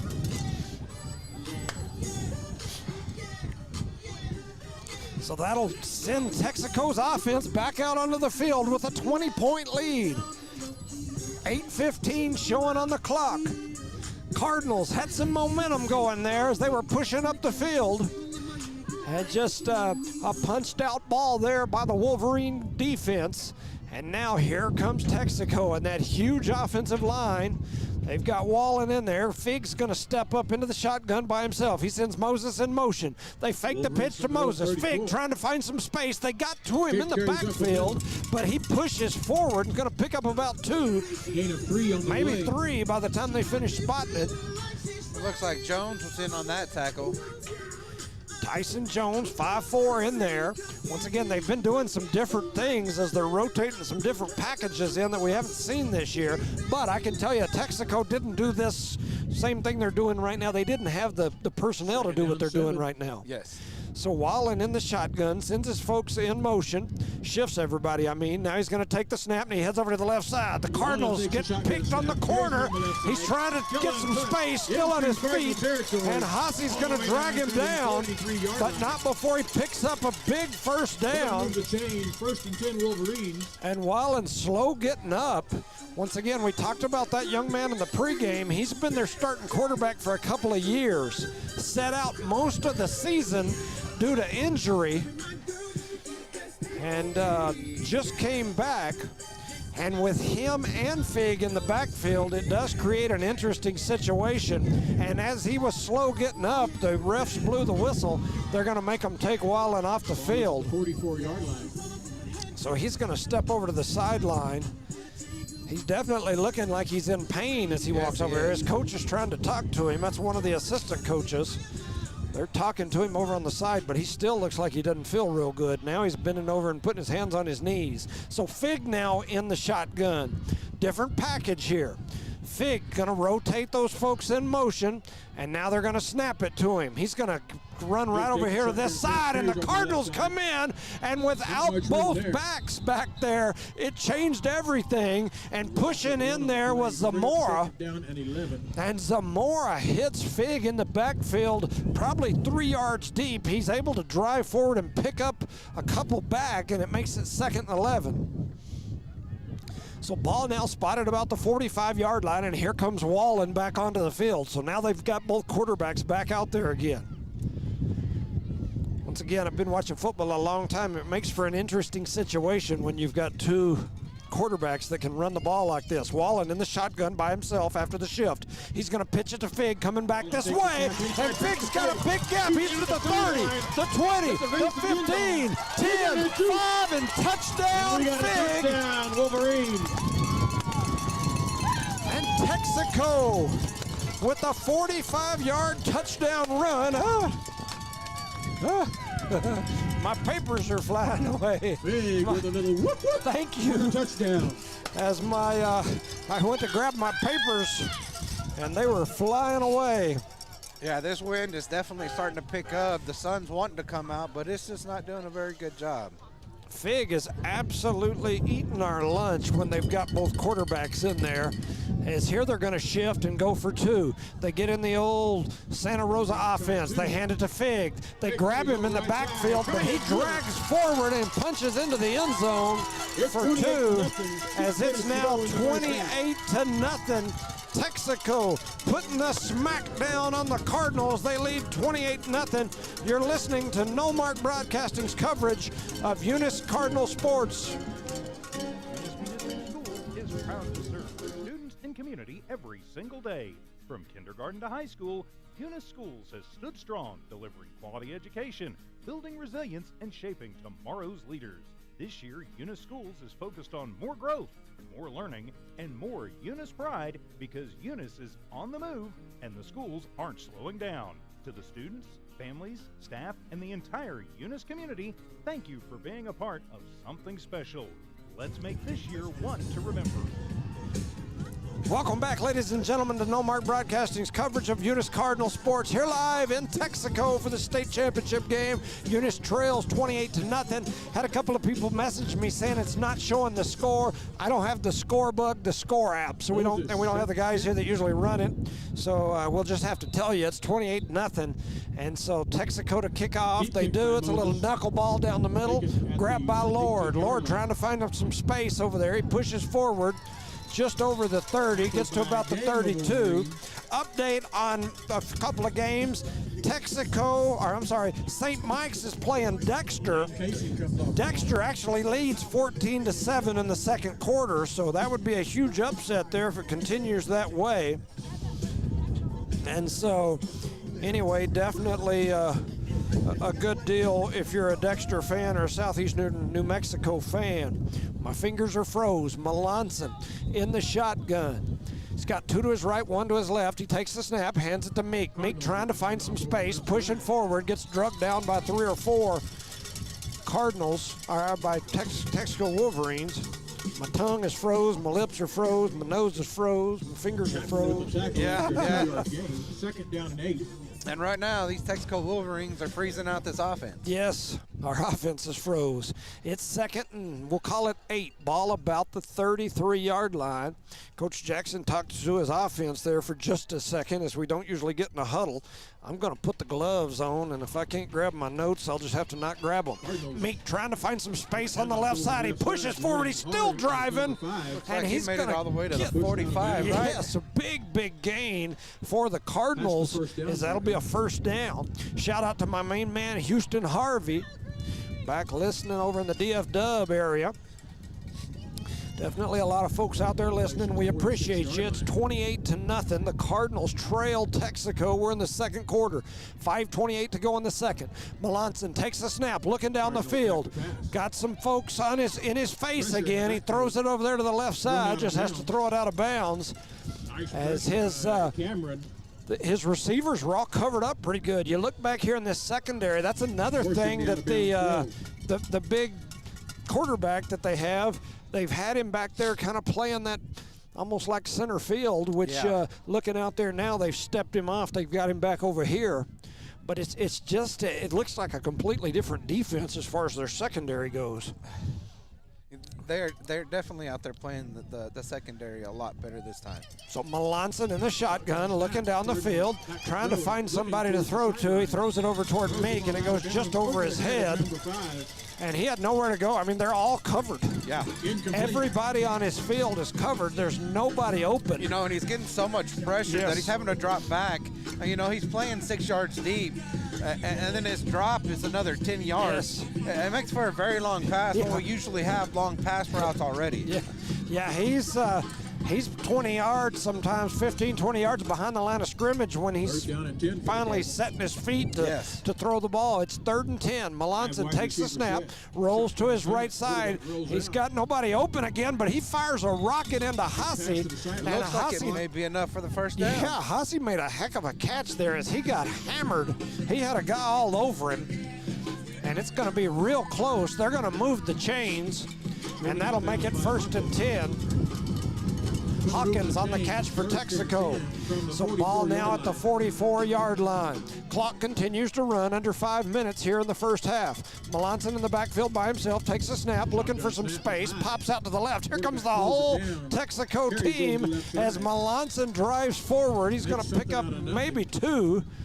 As he had a whole bunch of Wolverines chasing him around from the time he caught it, and he got up limping. As, man, he had some pressure coming after him that time.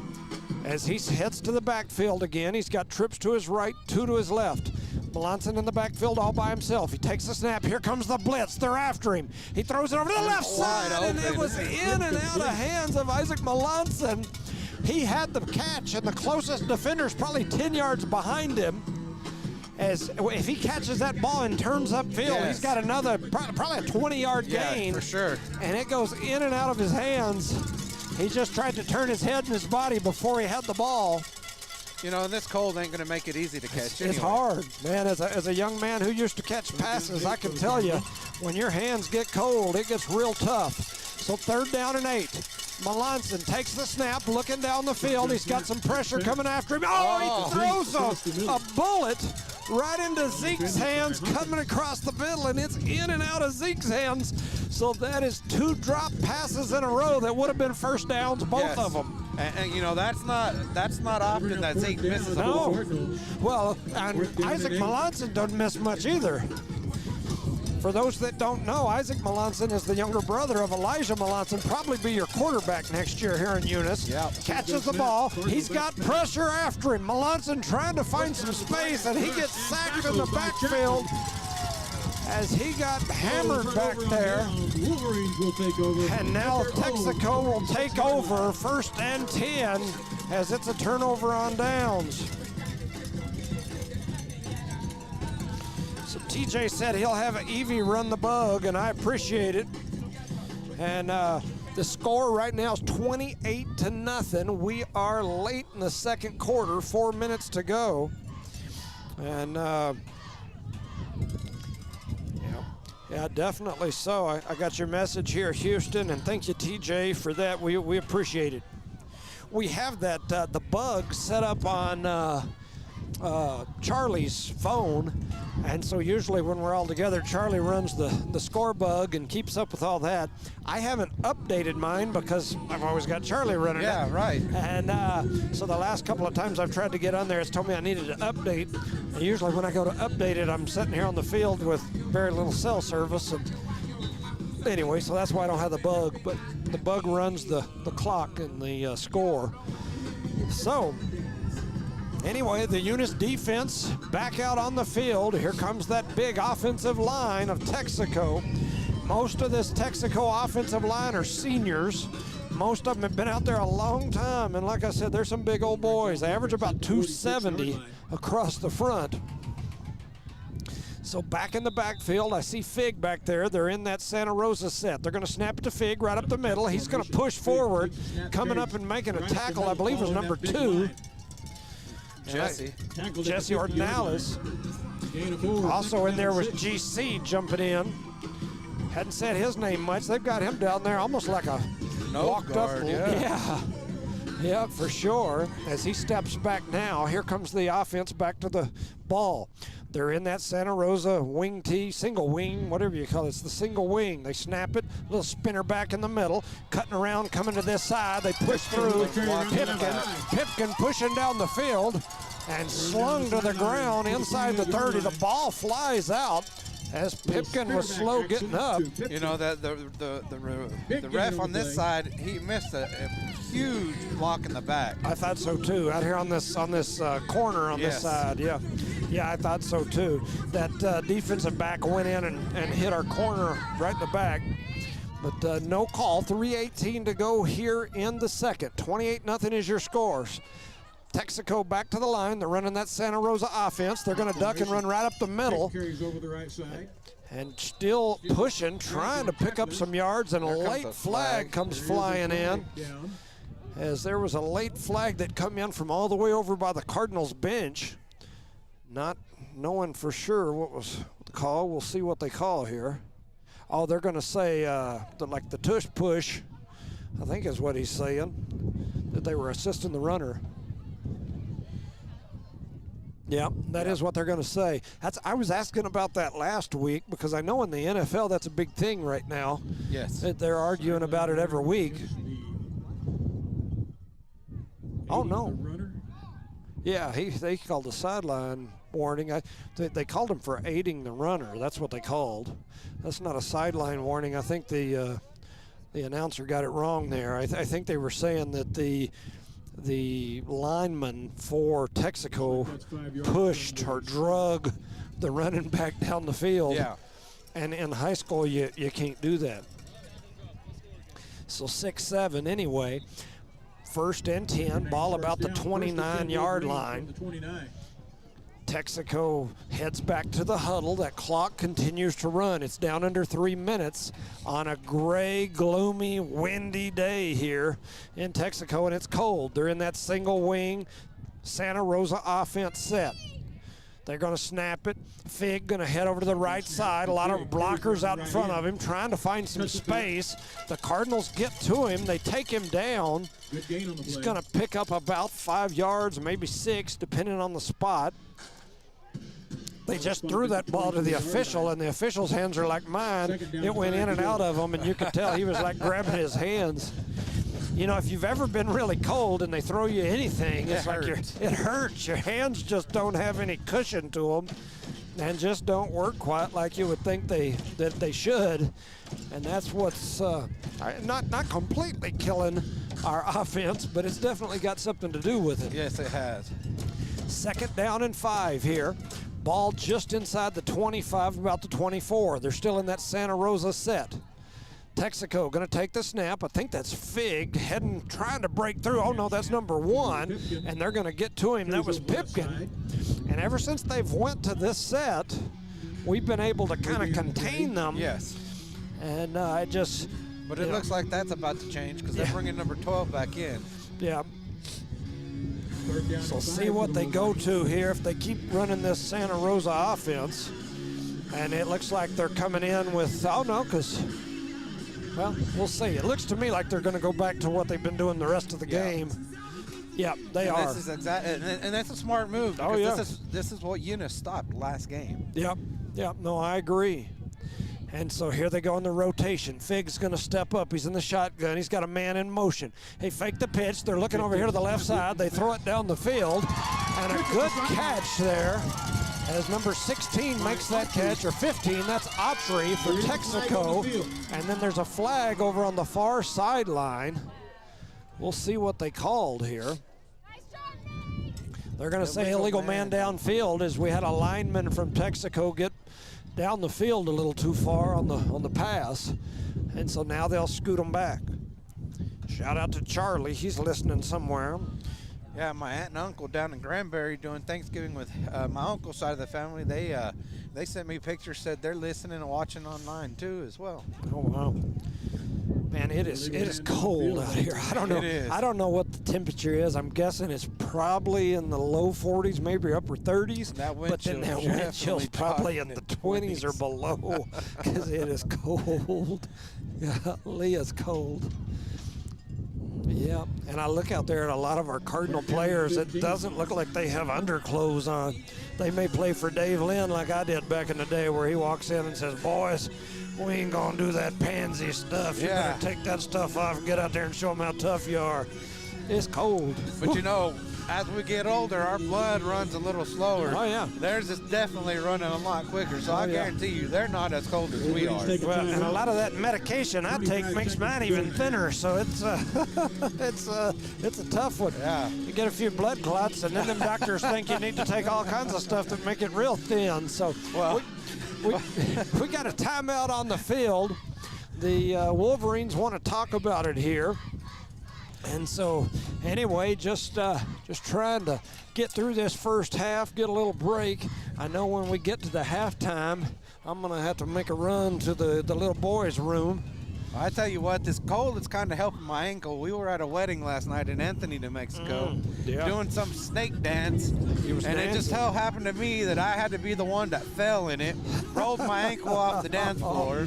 But big shout out to my buddy Juan and Diana. They just got married last night, so it was really awesome being there with them. Absolutely. So here we go, 3rd down, 15, ball spotted about the 34-yard line. They've got that double quarterback set going again here with Wallen and Fig. Wallen takes the snap. He's going to hand off to Fig. They come on the double reverse, coming back this way to Moses. They've got a little room. He's trying to get to the first down. Coming up and hitting him was Lopez. 19-yard line. And depending on the spot, 18. if they give, they're going to mark him right at the first down. They're going to say he got it, and that'll move the chains. It was 3rd and long, and now it'll be 1st and 10. Texico. You could kind of see Lopez there when he came up to hit him. Yeah, he used that shoulder. Yes, he kind of like leaned his whole body over like, oh, this is going to hurt. Yeah. So 1st and 10, ball, they've spotted him about the 18-yard line.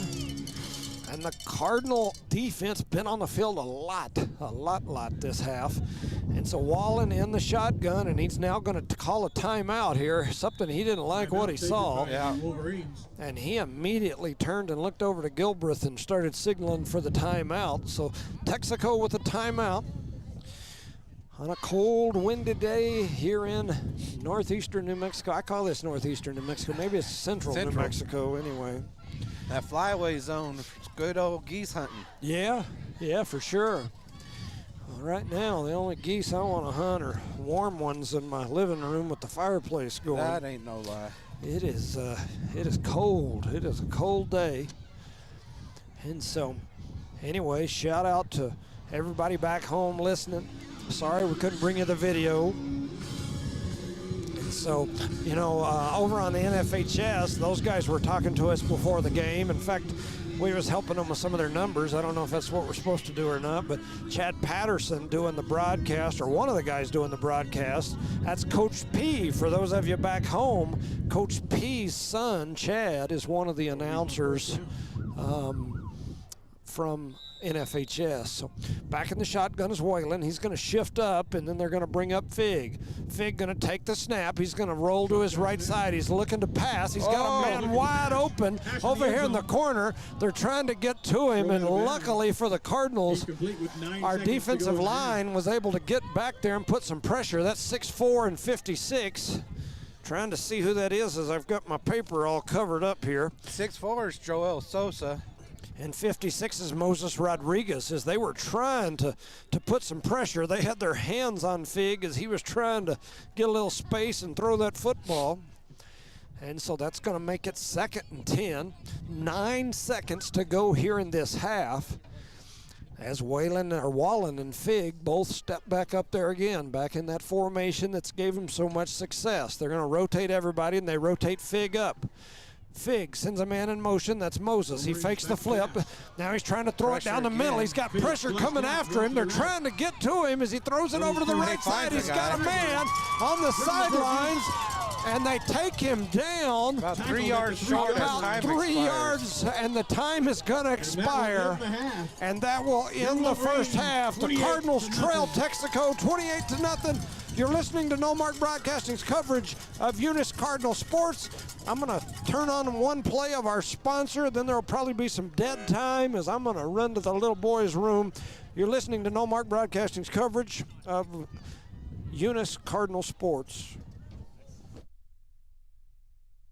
This message is fired up and fueled by Redbird LP Gas Company. Bart Parker, class of 71 and proud state champ in both basketball and baseball, and the whole awesome crew at Redbird are cheering loud for the Eunice Cardinals. Whether it's academics or athletics, Redbird knows you're giving it your all, and Redbird sees your determination. Balancing books and the ball field isn't easy, but you're doing it with heart, hustle, and pride. Redbird is proud of you, Cardinals. Keep soaring. From Bart Parker and the Redbird crew, behind you all the way. Go Redbirds!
over 25 years, Eunice Pump & Supply has been more than just a business. They've been a part of the heartbeat of Eunice.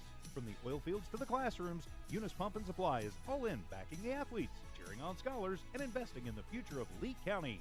Eunice Pump & Supply takes pride in their hard-working team, their dedication to excellence, and most of all, the youth. Visit Eunice Pump & Supply, 1310 Avenue O in Eunice, and now proudly serving Lovington at 321 North Main. Your hometown partner and a proud supporter of Lee County athletics and academics. Eunice Pump & Supply, local, loyal, and proud to serve.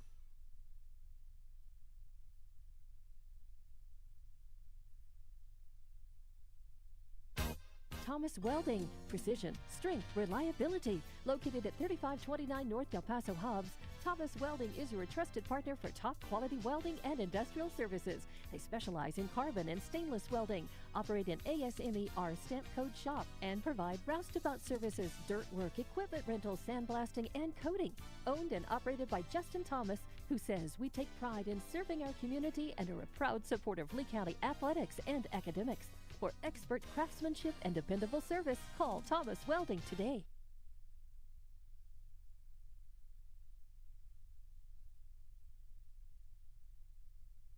Eunice Municipal Schools is proud to serve their students and community every single day.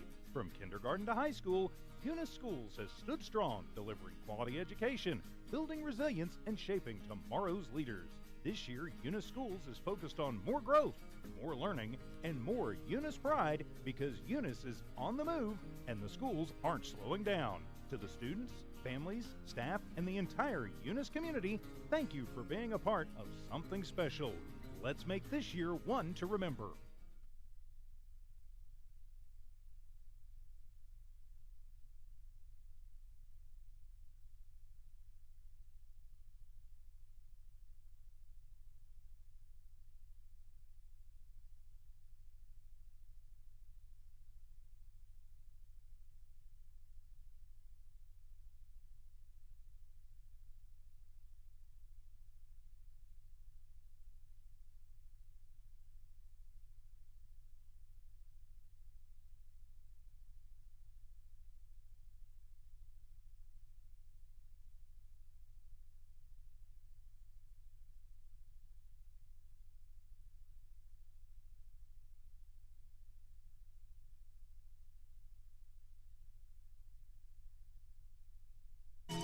All right, welcome back, ladies and gentlemen, to Noalmark Broadcasting's coverage of a cold sucker up here. It is frosty here in Texico, and woo, that's all I can say. 28-0 is your score.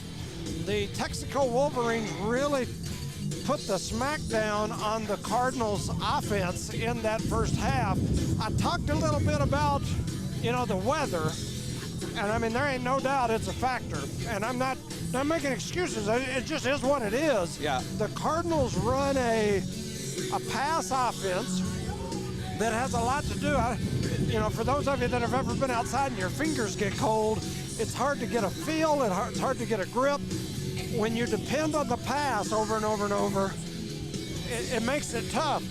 This is not the NFL or even NCAA where they have them big heat and boost for the quarterback to go sit in, not to mention the fact that our quarterback also plays defense. Yes. So he never comes off the field. He's got numb hands, I guarantee you. And his receivers are the same. And we've seen several drop passes. We've seen the snap go through our quarterback's hands onto the turf. It's just a cold day, and it makes for a bad setup for this Eunice Cardinal team. I talked a little bit about in the pregame where the Eunice Cardinals in 1994 went to Clayton. Clayton was the #1 team in the state. They ran a passing offense. They were absolutely studs that year. Had a great quarterback that I believe went on to play for Eastern. They were undefeated, putting up big-time yards, and it came a blizzard right like 2 days before the game. They ended up getting almost a foot of snow, but before the snow, they had like 3 or 4 inches of sleet, and the whole field was covered in white ice with that snow blowing around. It was crazy, but Coach Dave Lynn came into us, gave us a little pregame pep talk, and he said, those boys play pretty boy football. That's what you got to understand, Dave Lenny said, them boys play pretty boy football, boys. We don't play that. We play that real man football. And, smash mouth ball is what he used to call it. And that's what we did. We had a huge line. We had big backs. And we just ran it down the middle over and over and over. That was a staple of Eunice football for many, many, many years. For sure. I ran that type of football when I played, and that was 20 years ago. Yep. Well, the Cardinals went on to win that game. They upset. That was the number one team in the state. The Cardinals went on to upset them. And then after that, we got our momentum going, and we went on and we won a state championship. And so, but, we don't have the snow on the ice, but we dang sure got the temperature. Yes. And it is cold. I'm guessing with the wind chill, it's got to be low 20s, maybe teens. In the teens, for sure. It is cold. And you should have seen the madhouse going over toward the restrooms a while ago. Absolute circus. Everybody's in there freezing. They were completely out of coffee and hot chocolate. And I had somebody say, hey, you want something to drink? And I was thinking hot chocolate or coffee. They handed me a Dr. Pepper. So I've got this frosted Dr. Pepper sitting here. It'll be a slush and here in just a minute. I'm not going to touch the thing. I'm like, my fingers are already frozen. And so anyway, it's been an interesting half. The Cardinals are going to kick off as Texico kicked off in the beginning of the first half, so this Texico offense is going to have an opportunity to get back out here on the field again. Our cousin Leo is going to be out there to kick, and he's frozen because he's been standing on that sideline the whole first half doing nothing. Yeah, exactly. So I'm excited to see what Coach Jackson did at halftime. These kids look pumped up. They look ready to play. See if they can make some adjustments and make some things happen. So here comes the kick. They spin it right down the middle. Goes off the hands of a Wolverine, and they're going to grab it right there at the sideline. Close. The Cardinals came close to getting on that one. But it is going to go to Texico. And so they'll take over first and 10. Ball at the 42-yard line. Golly, it's cold. My main man, Michael Fish, came up here to see us. He's the young man that painted, the artist that painted the mural in the middle of Eunice there by Diana's Cafe. Yeah, and what a mural that is, man. Oh, man, it's amazing. And Michael Fish, he played football at Eastern New Mexico University. He was originally from Capitan. His wife, though, who he met at Eastern, was a basketball hero at Eastern and at Clovis. She's from here. And so, anyway, he knows everybody up here, so he came to see us. Fig going to rotate in. They come in that same offensive set. He rotates up, and here they come, just to sprint out to the left side. They're trying to stop them at the line. A whole host of Cardinals get in there. They're going to give them about a 2-yard pickup. I saw something different right there, as on the snap, as they started that speed run over to this side, I saw one of our corners or somebody just come sprinting in and crash that end, and it turned them inside with a 2-yard run. So here they come back in that same set. They've got both quarterbacks in the backfield. Fig and Wallen both back there. Wallen's going to rotate him. He's going to take the snap, and then they run that little pitch back, and he's got a big gain. He's to the 40, the 30, the 20, 15, 10, and now he cuts it back to the 5. Flags fly everywhere, and they're going to bring it back. Yes, that's going to come back. And they're going to bring it back. I think that's going to be a blindside block on the 10-yard line. Yeah, what is our number 21 there? Yep. Yeah, so when he cut back, the offensive player was trying to get in front and block, but when Fig cut back, that defender turned, and as he did, he got hit right in the backside, and so that'll scoot it back, and it'll send them back the other way. It was a great run. It was a great play. Everything done right. It's just when Fig put his left foot and planted and he cut back, it turned that defender, and the defender got hit in the back. But that's still a huge gain, and it'll bring them back after the penalty, because the penalty is a spot foul. It brings them back to the 24-yard line. First and 10. Texico in that same formation. They're going to rotate Fig up. The power side goes to the right, so I'm looking for him going that way. Here they come. He's just going to cut back, trying to find some space. He cuts through the middle. He's going to pick up about 6, maybe 7. Looked like Dyson Lord came up and made that tackle. On the 18-yard line. Yeah, from back there in the defensive back area for sure. And so he's going to end up with about 2nd and 4. And, whew, man, I'm cold.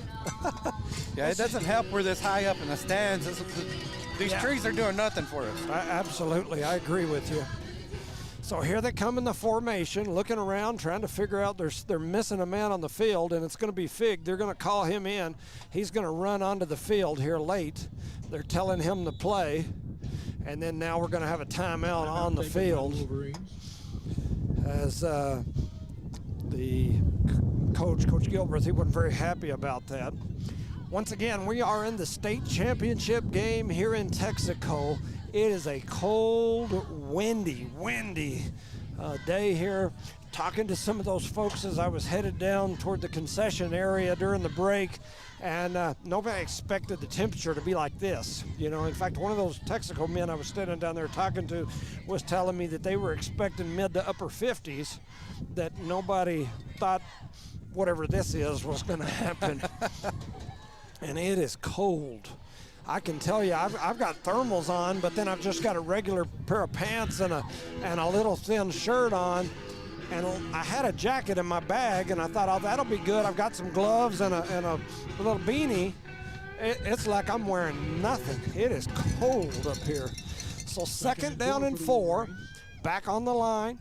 They've got that same formation. They're going to rotate everybody. Fig's going to step up in the shotgun. He sends Moses in motion. They pitch it to him around the right side, and he shook one man. That was Hussey. Heads to the right side, still on his feet.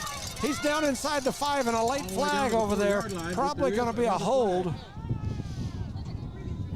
And the Texico faithful not liking those flags. I've heard numerous comments. They feel like the flags and the officials have been against them. You know, a great big line is awesome to have, but with that great big line, it usually doesn't come with a lot of speed. And they make up for it sometimes by having to grab when they need to grab, you know? Yeah. Well, and when you're a big, old, strong fella, sometimes you can put your hands in. I've watched a lot of offensive line coaches, and most of them teach you to keep those elbows in and hands in, and most of them teach you to grab. Yeah, that's how they teach you to do it, but you hide it by getting those elbows in and hands in. And as long as you don't make extension, then they usually don't make that call. And if you've got some fast defensive linemen and they can extend away from that, you can make them make that extension.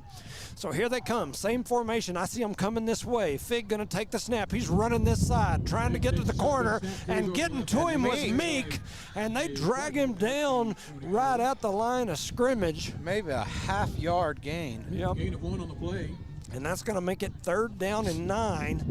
And this would be a big stop if the Cardinals could turn them over right here on downs. Definitely need something to get some momentum going, do these Eunice Cardinals. Giancarlo's going to run out, coming in as 1-5 for the Eunice Cardinal team. And back to the line of scrimmage. They're in that same formation. I call it a inverted T.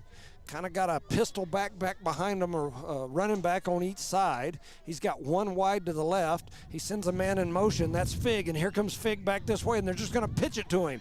Trying to turn the corner, and they're going to get to him and drag him down for a loss of about 1. And the Cardinals, so far, look like they've made a few adjustments at the half. I feel like Terry Crews, bouncing my chest, but it's all involuntary. Yep, for sure. Yes. Yeah, that's exactly what's happening. And mine's doing it at a high rate of speed. Yes. I call it shivering. But, for sure. Looks like Joel Sosa just came in.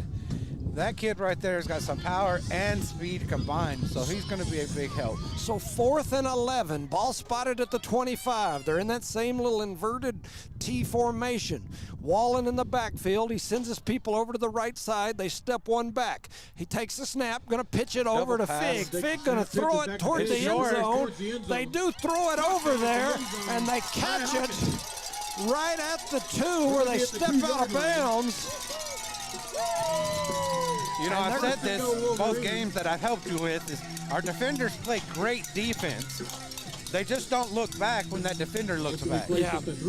You got to read the eyes. As a young man who played the defensive back in the corner, you're reading that offensive receiver's eyes, and when they look up, you got to turn and look back. Yes.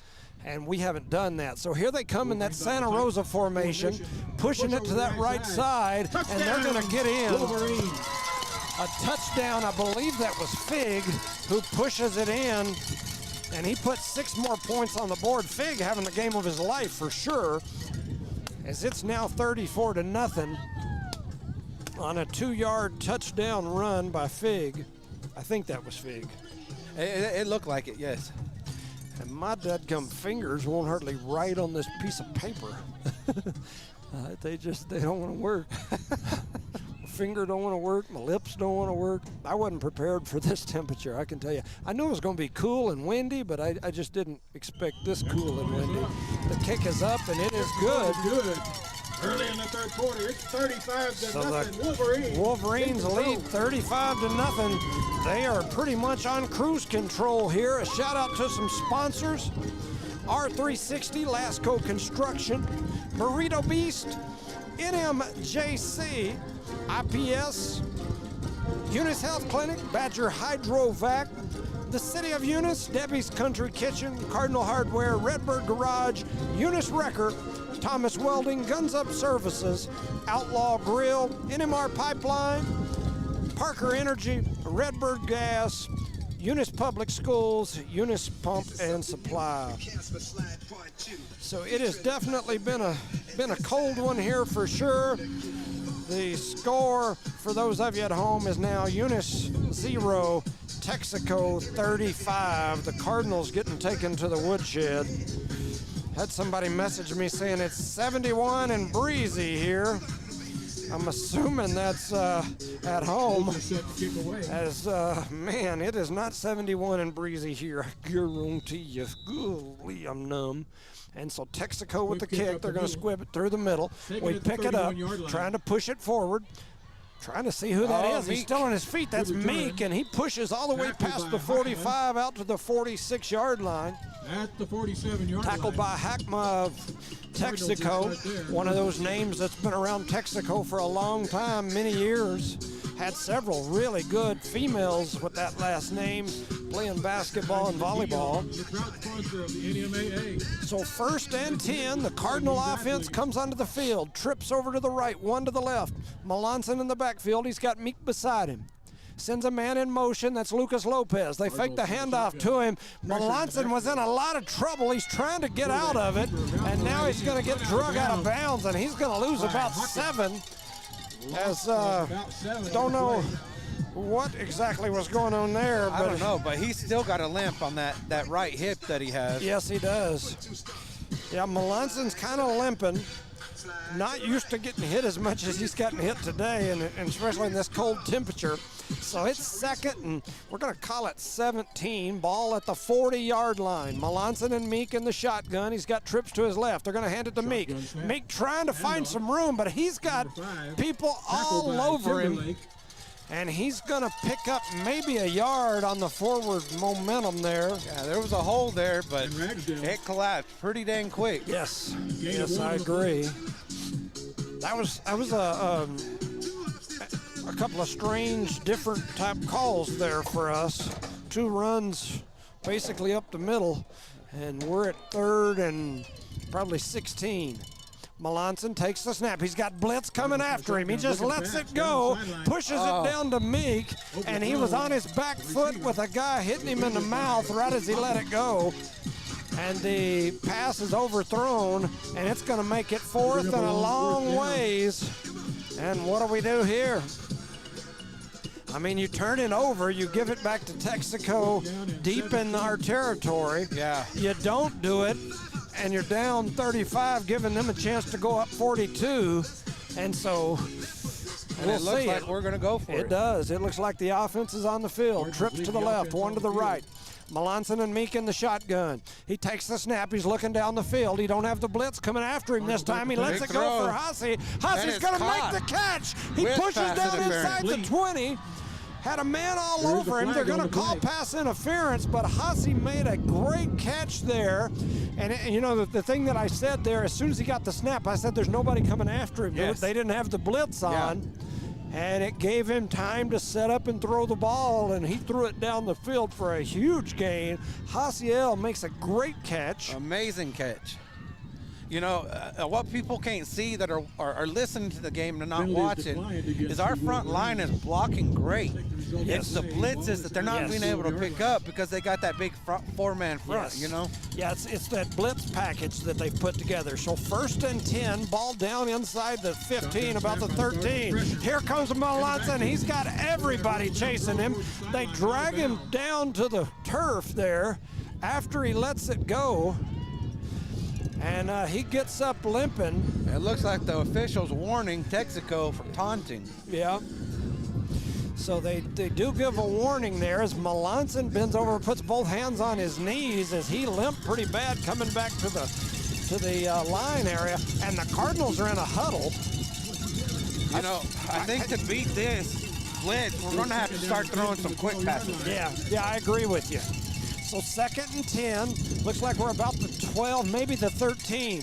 Melanson in the shotgun. He's got a running back behind him. They're going to hand it to Meek. Meek pushes forward, and he's going to pick up about 5, maybe 6. As he got all the way down inside the 10, we'll call it the 7. They're going to put him on the 8, so they slid it back about a yard, and it'll make it 3rd and about 6. And the Cardinals want to talk about it as they take a timeout just as I start to shiver a little bit.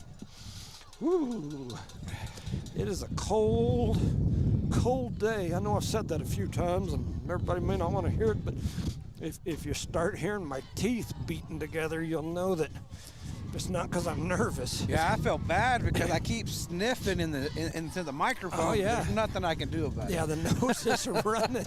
It is cold. Like I said, this is not like normal cold. You know, and these clouds are starting to disappear. And the sun's going to come out here shortly, but it ain't going to do us no good. No. We're in the shade now. Yes. Yeah, we're sitting. It'll be behind us. Yeah, it is cold. So the Cardinal offense comes back out onto the field after the timeout. We've got 3 wide to the left, 1 wide to the right. That's Hussey out here wide to the right. And now we've got a timeout the other way as Coach Gilbreth took a look at the set that the Cardinals got in. It was a different set. We've always, we run that 3 wide to the left a lot, but that time all 3 of them were in close, you know, with the, with the rest of the line. They weren't way out there like they normally are. So anyway, another timeout. We shout out to our sponsors all the time, but I tell you, we just appreciate you guys. Without you, we couldn't do this. You know, we talk about the broadcast and what I sometimes refer to as the evil empire, and that's the ones that are doing the live video broadcasting here today.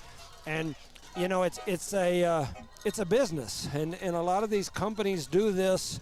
They do it for money. They make money off these broadcasts and things, and that is the one thing that makes ours so different.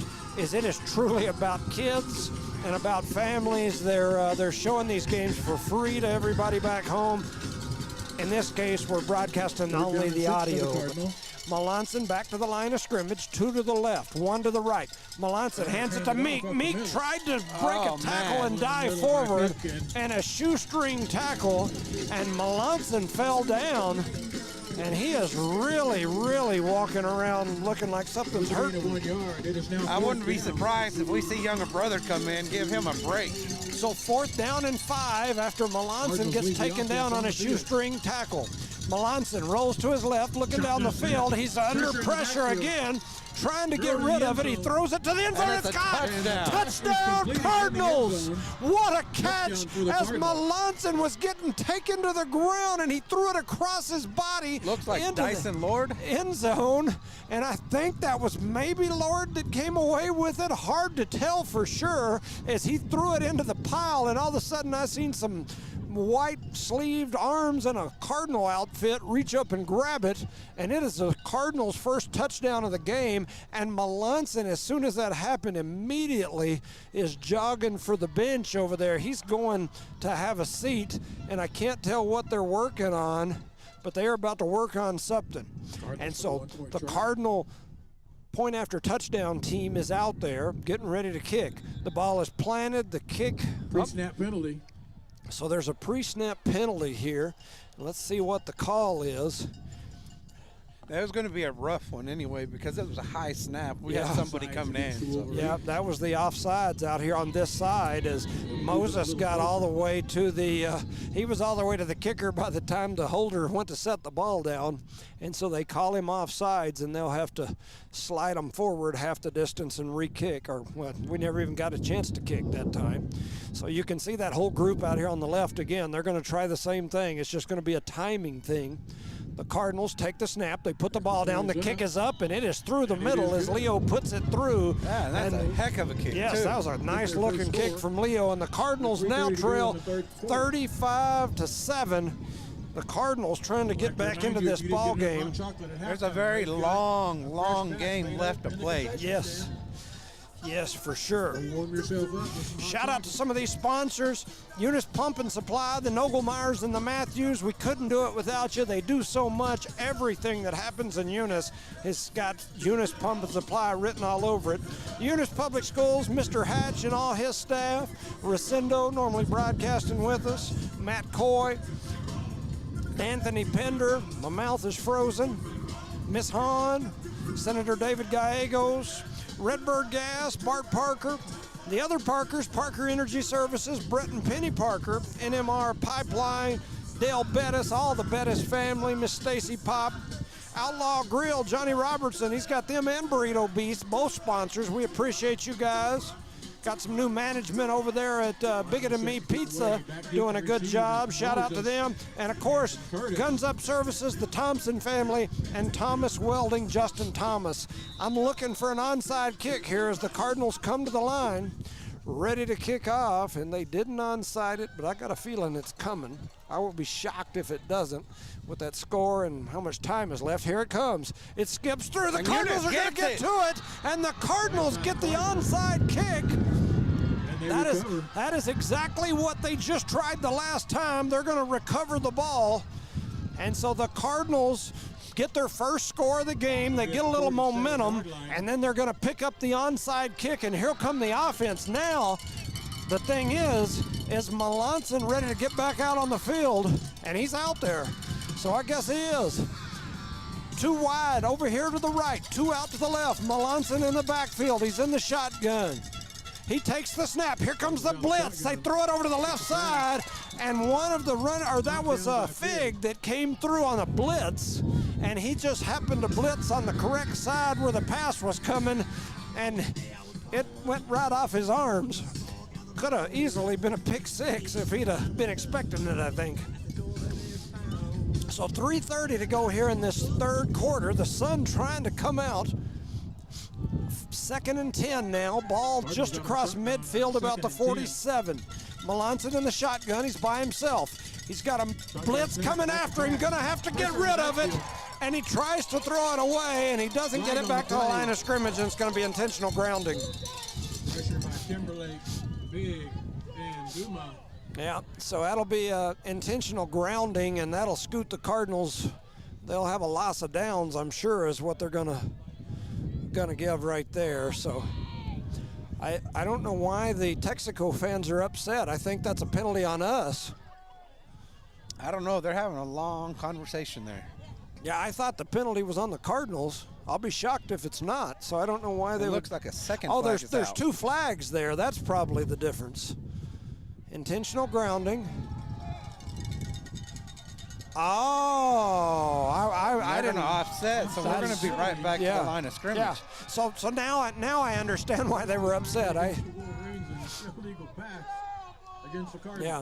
Yeah, I didn't see the personal foul, so that's why I was confused. I didn't know why everybody was upset. Yeah, and that referee was standing in front of that flag. We couldn't see it. Yes. Yeah, I only saw the flag from the white hat, which was a grounding flag. So that explains why the Texico faithful are so upset. So 3:23 to go here. After offsetting penalties, there's still discussions going on out there on the field by the official. And so now they're going to go over and talk to Coach Jackson on the other side after they've been over here. And now Melanson's going to run over and visit on the side as well. So anyway, we've got a little break in the action here. And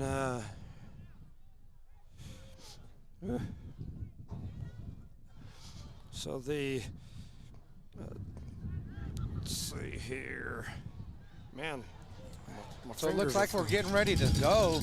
We got trips to this side of our field. 2nd down and 10 for the Cardinals. And one over to the left. You've got Melanson and Meek in the backfield. Melanson takes the snap, hands it to Meek. No, Meek that's Jesse Ornelas. Oh, is it Jesse? And he gets grabbed up as soon as he started through the middle, and he's going to lose a couple of yards. 3 on the play. Yeah, he's going to lose 3 yards as we tried to run it right up the middle. And that's going to make it 3rd down and about 13. Ball right back to midfield. And so headed back to the line of scrimmage. Ball going to be right at midfield. 2 out wide to the right, 2 out wide to the left. Melanson in the backfield. He's got his running back right beside him. That's not Meek. He's got some pressure coming after him. He lets it go down the field, trying to get to it. And I don't know if Lord lost it. It looked like he never saw the ball coming. He was looking back, but I don't think he did. Down in 13. Because he was actually in position that I think if he sees that ball, he's got a chance to make a play on it. But I don't know if he just couldn't find it. Looking this way, he's probably looking in that sun as that sun has popped out. We're in the shade, so we don't have any sun, but. So that's going to make it 4th down and a long ways here as the Cardinal offense stays on the field. 4th and 14, maybe 13. Ball at the 50. Melanson takes the snap. Here comes the kitchen sink. They're all coming after him. He's trying to find some space. He throws it down the field, and it's out of bounds, and there'll be a turnover on downs. And now the ball will go over to the Wolverines, and their offense will come back out onto the field. After the Cardinals had some momentum going there. You know, I hate to think this way, but I think the reason they may not be punting is because of that limp that he has. The hurt leg, could be. Could be, for sure. So here comes the Texico offense back out onto the field. We've got 2:28 remaining in the 3rd quarter. Cardinals trail 35-7, able to get some momentum going there for just a second, but the Wolverines have closed the door on that momentum. Wallen and Fig in the backfield. They rotate. Fig's going to just take it and come this way. Here he comes. They're getting after him. They're going to get to him, and he's going to drag them for about 3 yards. That big line pushing forward, as well as that kind of group of backs that rotate over and lead block for him. So the Cardinals do stop him, but not before he ends up sliding forward for 4 yards. They were all over that play. It looked like they knew it was coming. You know, our speed isn't helping us too much with this smaller line. I think putting in some of our bigger kids would really help us adjust this bigger line. That's a big old group of kids for sure.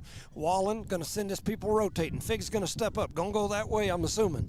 He's going to take the snap, and here he goes over that way. Tries to cut back, and they take him. Oh, they hit him in the backfield. What would have been a probably 2-yard loss. He rumbles and stumbles, drags a couple of tacklers with him, and he pushes forward and picks up about 4 yards. And now it's going to be 3rd down and a short 2, a long 1. And so the Wolverine offense stays on the field. Cardinals need a stop here. They've got that same little reverse T set in the shotgun. Wallen and Fig back there. Here comes the rotation. They rotate everybody over, kind of in somewhat of a, and our whole left side over there jumps off sides. And that'll be a 1st down, Texico, as we jump off sides and give them the free one. Yep, don't want to give too many of them free ones. Wolverines are free 5 yards and a 1st down.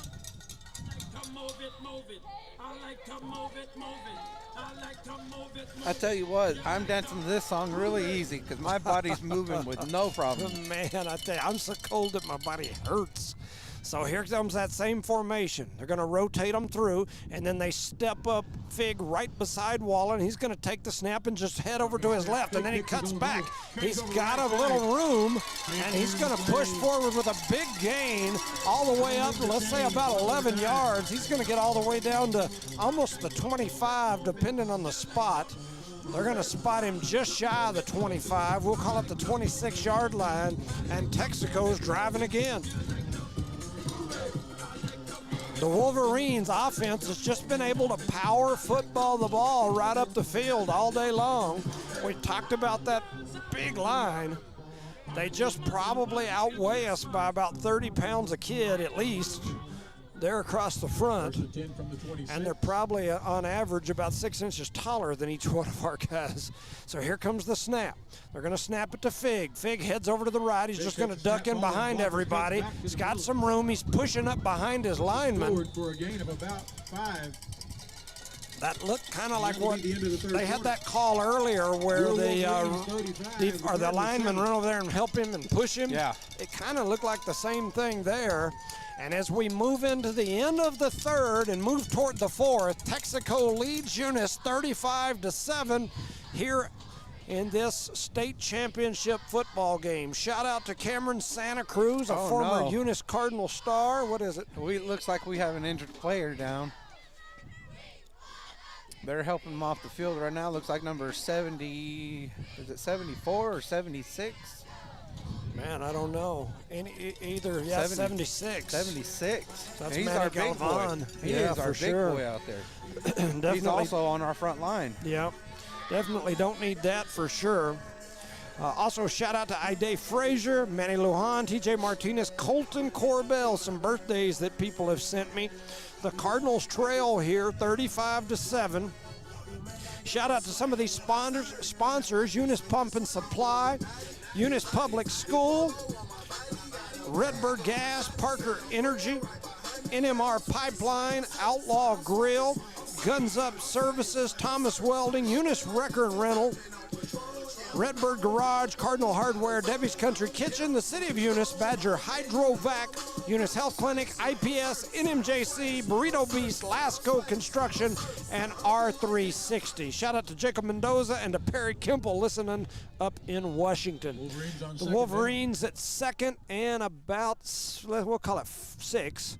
They're going to take the snap. Wallen headed over to this right side, trying to push forward. He breaks the tackle. He's down the sideline, and he's going to run in for a touchdown. Touchdown, Texico. Wallen with about a 24-yard run.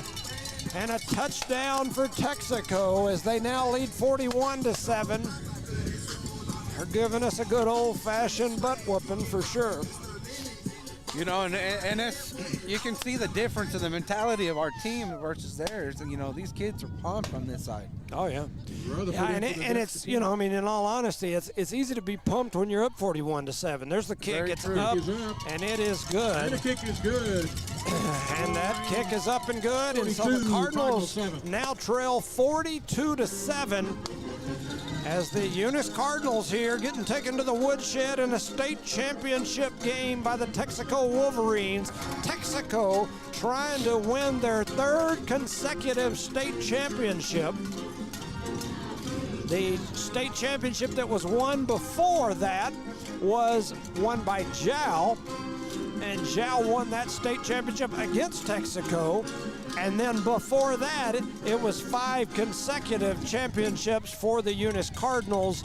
There was a break there, as one of those 5 was the year that the NMAA calls the COVID Bowl and doesn't officially recognize. So it was actually 3-2, or 2-2 with the COVID Bowl in the middle. And so the Cardinals had 5, then Jow, and then now Texico pushing for number 3. And so here's the kick. They just squib it down the middle. Meek gonna pick it up. He's headed right up the middle, trying to push forward, and he's gonna dive forward over the 40 to about the 43-yard line, where the Cardinal offense will take over. Trying to see if the young man that was helped to the sideline comes out onto the field or if they have somebody filling his spot. No, I think they have somebody filling his spot. It looks like they brought Joel Anguiano in for him. So Anguiano comes in. Not Joel. What is his name? Sosa? No, the Anguiano boy. Joe Angel? Joe Angel. So shotgun for Melanson. He's going to take the snap. He's going to hand it to Meek. Meek trying to turn the corner. He's got pressure all around him, and he gets taken down right about the line of scrimmage. Man, I'm shivering. I'm shivering, and I'm doing the Macarena. You know, we're sitting about a foot apart, and I think we may have to end up cuddling before the end of this game. I'm telling you, it is cold, man. God dang, it's cold. My main man, Michael Fish, brought me a Dr. Pepper, and it's all frosty. I'm like, I ain't touching that thing. Whew, it's cold. Melanson in the shotgun. He's going to take the snap, looking down the field. They're trying to set up a screen, but then they let it go down the field. Come get it. And trying to come back, I think, was Jesse, and he's not going to get back to it. That's not Jesse, that's Zeke. And the ball's going to find the turf. Melanson is... And here's the officials telling him, hey, you got to let him come back. What was I supposed to do? Yeah. But if you know that, throw that Throw flag. the flag, yeah. Yep. So the official goes over to the Texico defensive back and gives him a quick defensive lesson in that you can't keep him from coming back to the ball. But unfortunately for the Cardinals, there was no flag thrown on it. So it's 2nd and 10. Melanson going to take the snap, gives it to Meek. The ball's on the turf, and it may be Texico ball, as it sure looked that way, as it skipped around. Texaco's pointing their way. It looks like Eunice got it back. Looked like Meek fell on it. Meek got back to it. And so almost a disaster there, but anyway, it's still 4th take a and loss long. of 1 there. Yeah.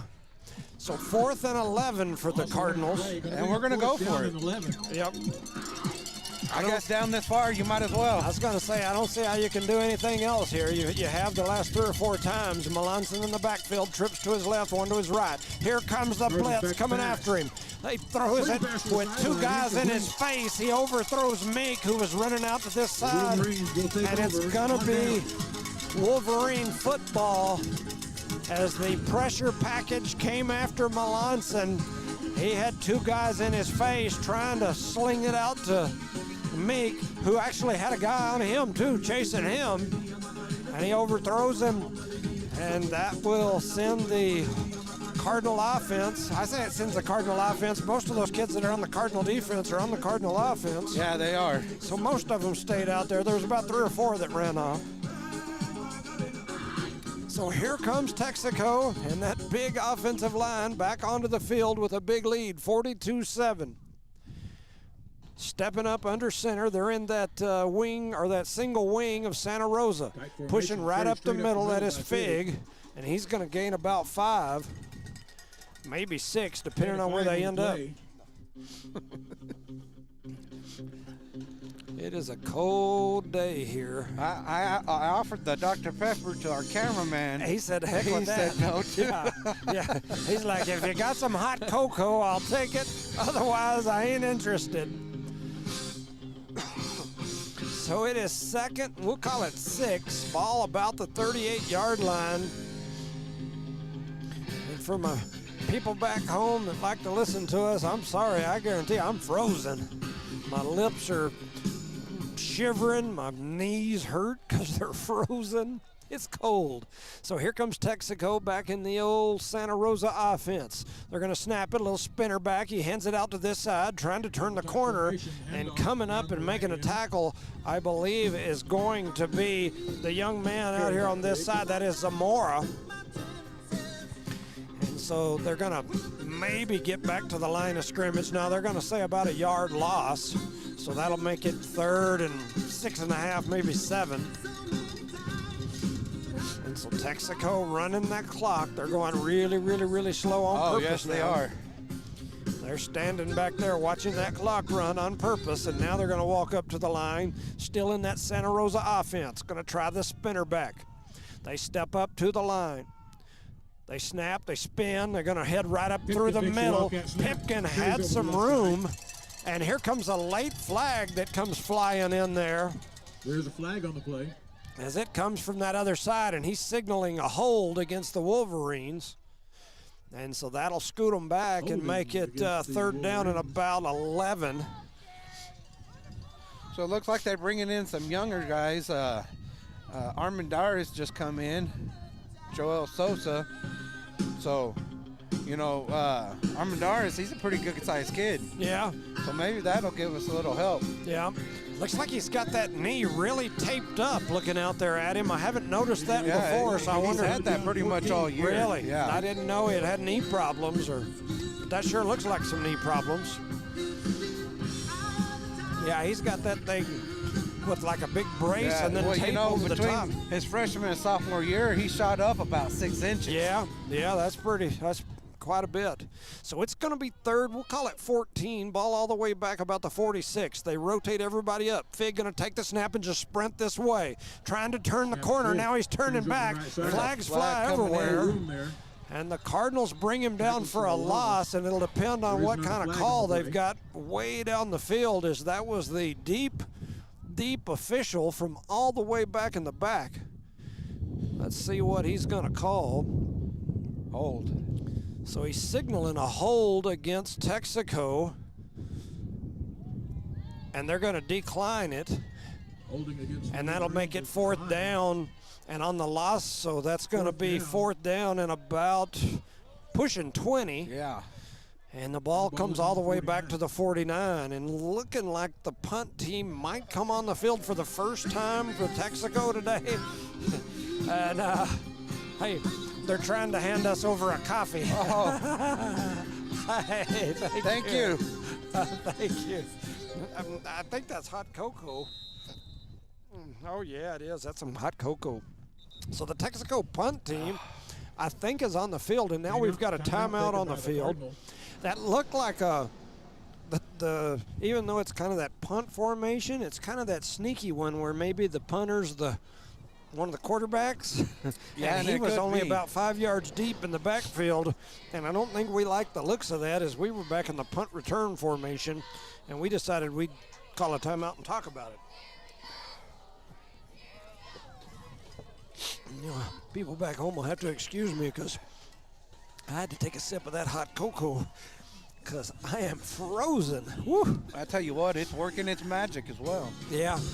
Shout out to our main man, Michael Fish. Yes, sir. He went and got us some hot cocoa and brought it over here. So they must have re-upped on their cocoa. Somebody sent them to Clovis. Probably one of these families that lives in Clovis and their kids go to Texico. They ran over there and got them some cocoa at the Clovis Walmart, right over by their house. And now we got some hot cocoa. So they're lined up in the same formation, but we're still in our regular defensive formation. We just dropped one person back. Yeah, and they're trying to let this clock run down. As Fig is now going to step back. He sends a man in motion, going to take the snap, and he does punt it away, and it's a good punt. Trying to get to it is Lord. Lord's going to grab it and then immediately gets slung down. It was a good job, though, there by Lord coming up and making that catch. So many times this year we've let that hit the ground, and it ends up back inside the 10. And so that was a good job there by Lord to come up, make that catch. Even though he didn't get any yardage afterwards, they took him down. It stops the ball right there and doesn't allow it to skip down the field. And especially with this wind, you know it's not an easy catch to make. Yeah. You know, that wind is pretty strong, so it's moving that ball in the air. And then your hands are cold. It's cold. It's a tough catch. So that was a good catch. So the Cardinals offense back out on the field again. Can they make a run here with about 5:30 to go? Melanson in the shotgun. He's got trips to his right, one to his left. They put Lord in motion. They're going to pitch it to Lord. Lord trying to find some space, headed to that right side. He's going to push forward and pick up about 3, maybe 4. Timberlake with the tackle for the Wolverines. And it's down to about 5:05 on the clock. Cardinals running out of time and chances here. It's going to be second down and about 6. Melanson in the shotgun. Here comes the blitz. They're coming after him. They give it to Meek. Meek trying to find some space around that right side. He's going to push forward for about 3.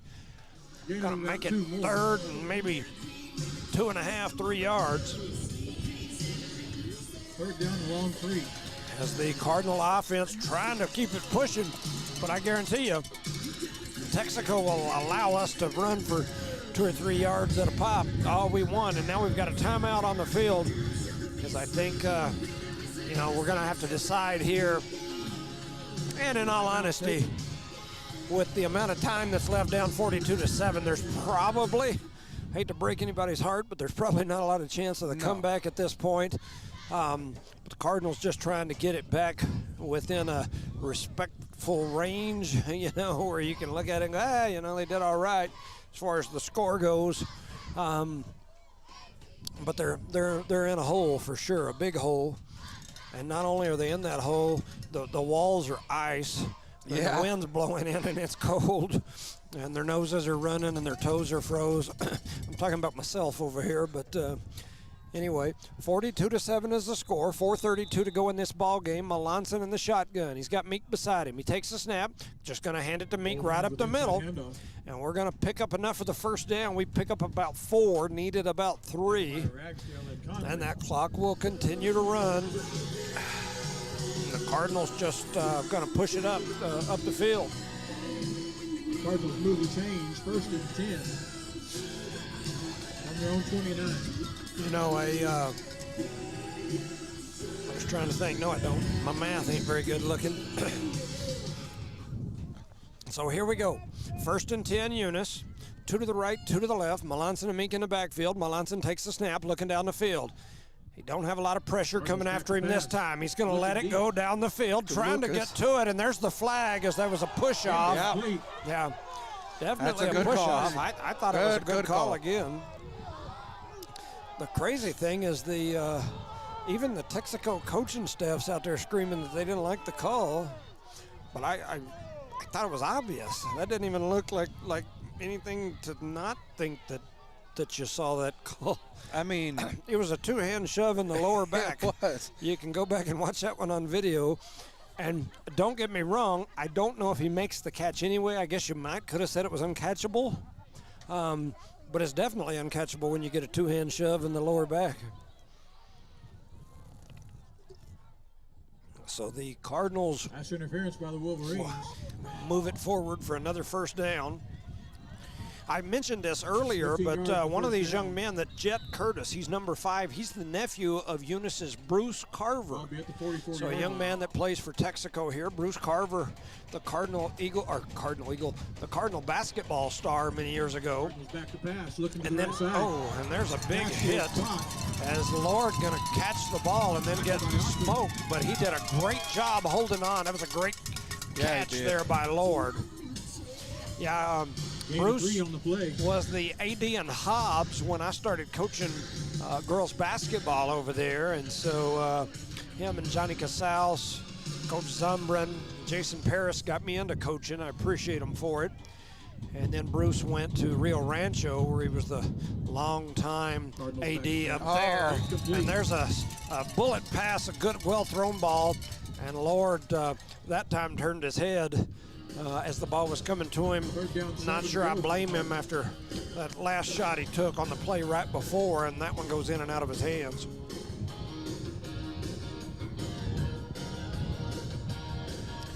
Got the danger zone playing, a little highway to the danger zone. Speaking of that, Ovi headed back to fly there in Waco. He left this morning, headed back, was listening to us earlier and texting me.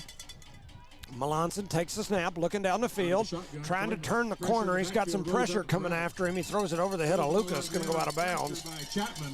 And so he was under a lot of pressure again. When he's had a chance to step back and let it go, he's been able to do good. Shout out to Christina Cole. Miss Cole always helping us with some great pictures. Miss Tasha Pilcher, we appreciate you as well. Coach Jackson's son, Jake, turned 14 on Friday, so thank you, Tasha, for letting us know. We appreciate you. I agree, Jacob Mendoza, and so thank you. A shout out to the Coles. Thank you, guys, and shout out to Perry Kemple. Like I said, we appreciate you all listening here. We're down to under 2 minutes to go in this ball game. Melanson has got the whole team coming after him again. He gets drugged down just as he lets that one go. And that'll turn it over on downs. And the Wolverines will take over on downs. And the Wolverine faithful start the celebration. We've got glitter and all kind of stuff flying all over us here as they are celebrating a state championship. It is the three-peat for Texico. There's still a minute and a half to go, but all they'll have to do is kneel down a couple of times and watch the clock run as they are celebrating over here on this side. I wish in this celebration they'd turn on the heater because it's cold. So the Cardinals gonna lose here in this state championship game. Definitely not the way we wanted to see it. Definitely not. Wolverines in victory formation. I will say this, though. I have absolutely enjoyed. It's been my pleasure. It's been an honor to watch these seniors play for the Eunice Cardinals. Yes. And man, so many good ones. I'll skip them. I'll miss them if I try to name them all. But, man, some good ones. And specifically, the Melanson kid, Elijah Melanson, his name will forever be etched. I don't see 10 quarterbacks knocking him out of there, so I think he's going to be in there for a long, long time. In the top 2 quarterbacks statistically in New Mexico high school football history. So shout out to Elijah. Congratulations to him. Shout out to Coach Jackson. I know that it's tough losing games like this, but I can tell you, when you coach somewhere for 7 years and every single year you make it to the Final Four or better, and you've got about an 80% plus win percentage, that's pretty dang impressive. Of yes, it all is. The coaching greats that have came through Eunice, he's now about 3 wins away from being the winningest football coach in Eunice high school history. And so that's impressive because there's been some great ones down there. And so shout out to him, shout out to our team. Even our cheerleaders, they made the trek to here today. Oh, in the cold. And they stuck out in that cold, trying to keep these kids and the crowd pumped up. So big shout out to them cheerleaders. Yeah, for sure. Because a cheerleader is definitely not an easy sport to do. No, yeah, I agree with you. We'll have Neela out there one of these days getting after it for sure. Yes, tell me about it. Yeah, and hats off to the Texico Wolverines.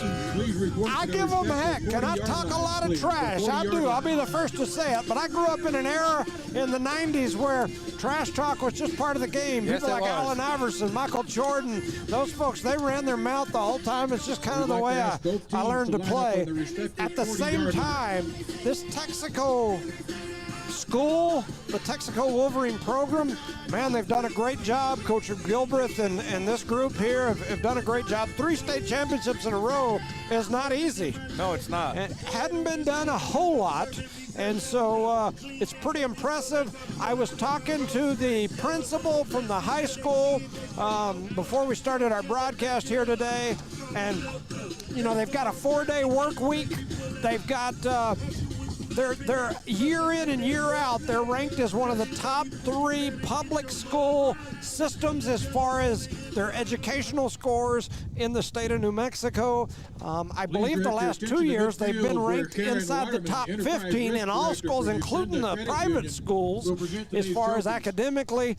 And then they were in the state championship game. They lost to a really good legacy team, but they were in the state championship game in volleyball.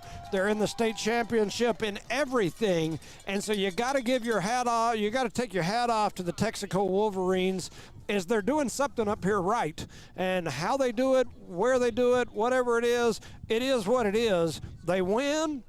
And they score well academically. And I'll poke fun at them and say, it's because you're from Clovis, whatever. It is what it is. We've got hubs about the same distance right up the road from us. And whatever it is they're doing up here, we need to figure it out. Yes. And figure out a way to make it happen because, winning state in every sport, or being in contention to win state in every single sport every single year is something to say thumbs up about for sure. So Another season comes to an end for the Eunice Cardinals. Another year of playing in the last game of the season. It didn't come out the way that we wanted. We've all enjoyed watching Elijah Melanson and these seniors put the numbers up that they have. It's been impressive, but you got to take your hat off to the Texico Wolverines as they complete the three-peat and they do it again. So shout out to Texaco for Evie and TJ and everyone back at One Radio Square, for Charlie and Resendo that are headed back from out of state. I'm Jimmy Jones alongside my partner today, Edward Charles. Thank you for listening. Thank you to our sponsors, and we'll see you with some basketball here real quick. You guys have a good one. Stay warm. Number 4, Kylan Switzer.